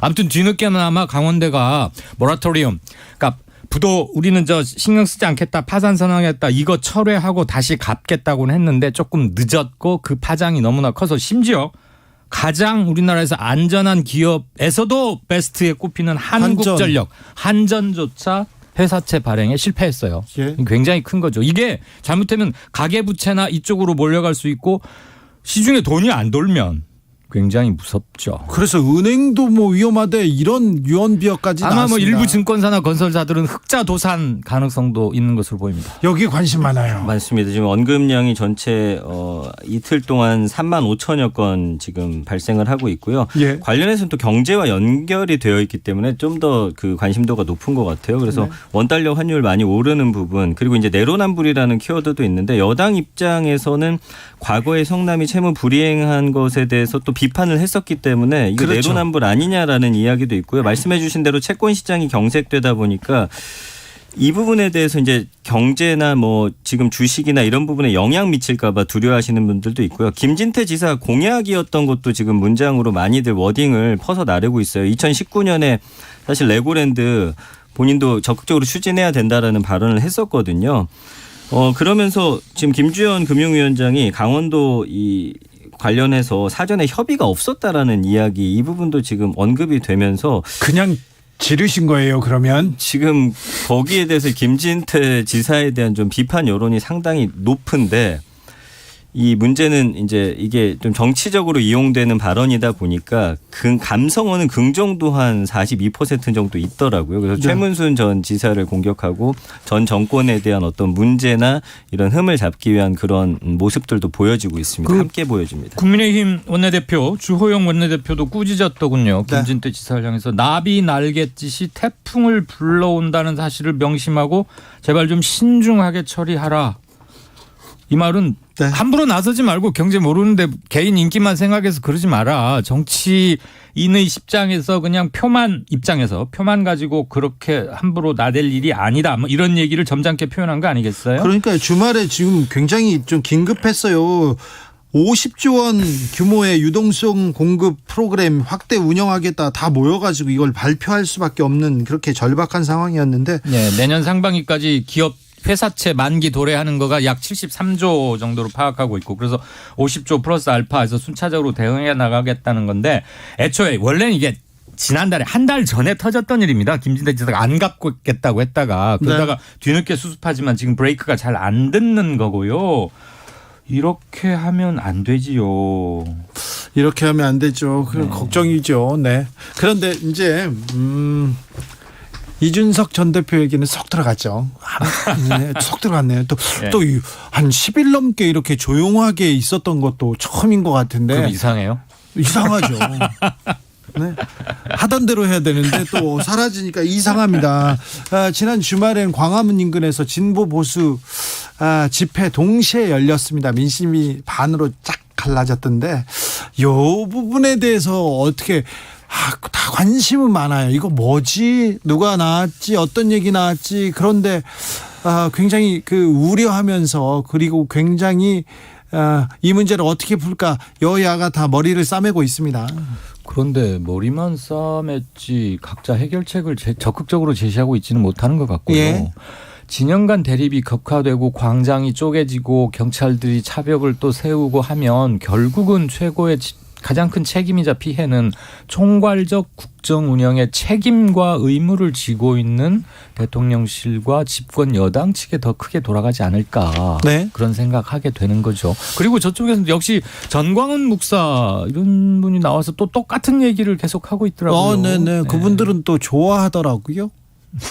예. 또 시기가 왔다고. 이제 빅데이터상에서는 재밌는 게 이제 어느 쪽이 더 많이 나왔냐 이거 갖고도 싸우잖아요. 그렇죠. 어이없는 부분이긴 한데 중요해요. 그분들한테. 네, 그렇습니다. 근데 어쨌든 교통이 혼잡하다, 불편 겪다. 일단 국민들은 주말에 나갔다가 차가 막히니까 왜 이렇게 막히냐로부터 이제 시작이 돼가지고 이 사안에 대해서 이제 좀 하나하나 이제 타고 들어가는 그런 모습들이 좀 있더라고요. 네. 그 머릿수 경쟁 그거 언제적 얘기인데 아직도 그걸 합니까? 길거리에선 중요합니다. 그러나 확실한 건 경제가 이렇게 불안한 상황에서 많은 분들이 불안해하고 있는데 이 정치권도 이렇게 양쪽으로 갈라져 가지고 싸우는 부분에 대해서는 당연히 이게 긍정적으로 바라볼 수가 없는 사안이에요. 지금 부정 비율이 90%가 넘습니다. 그렇습니까?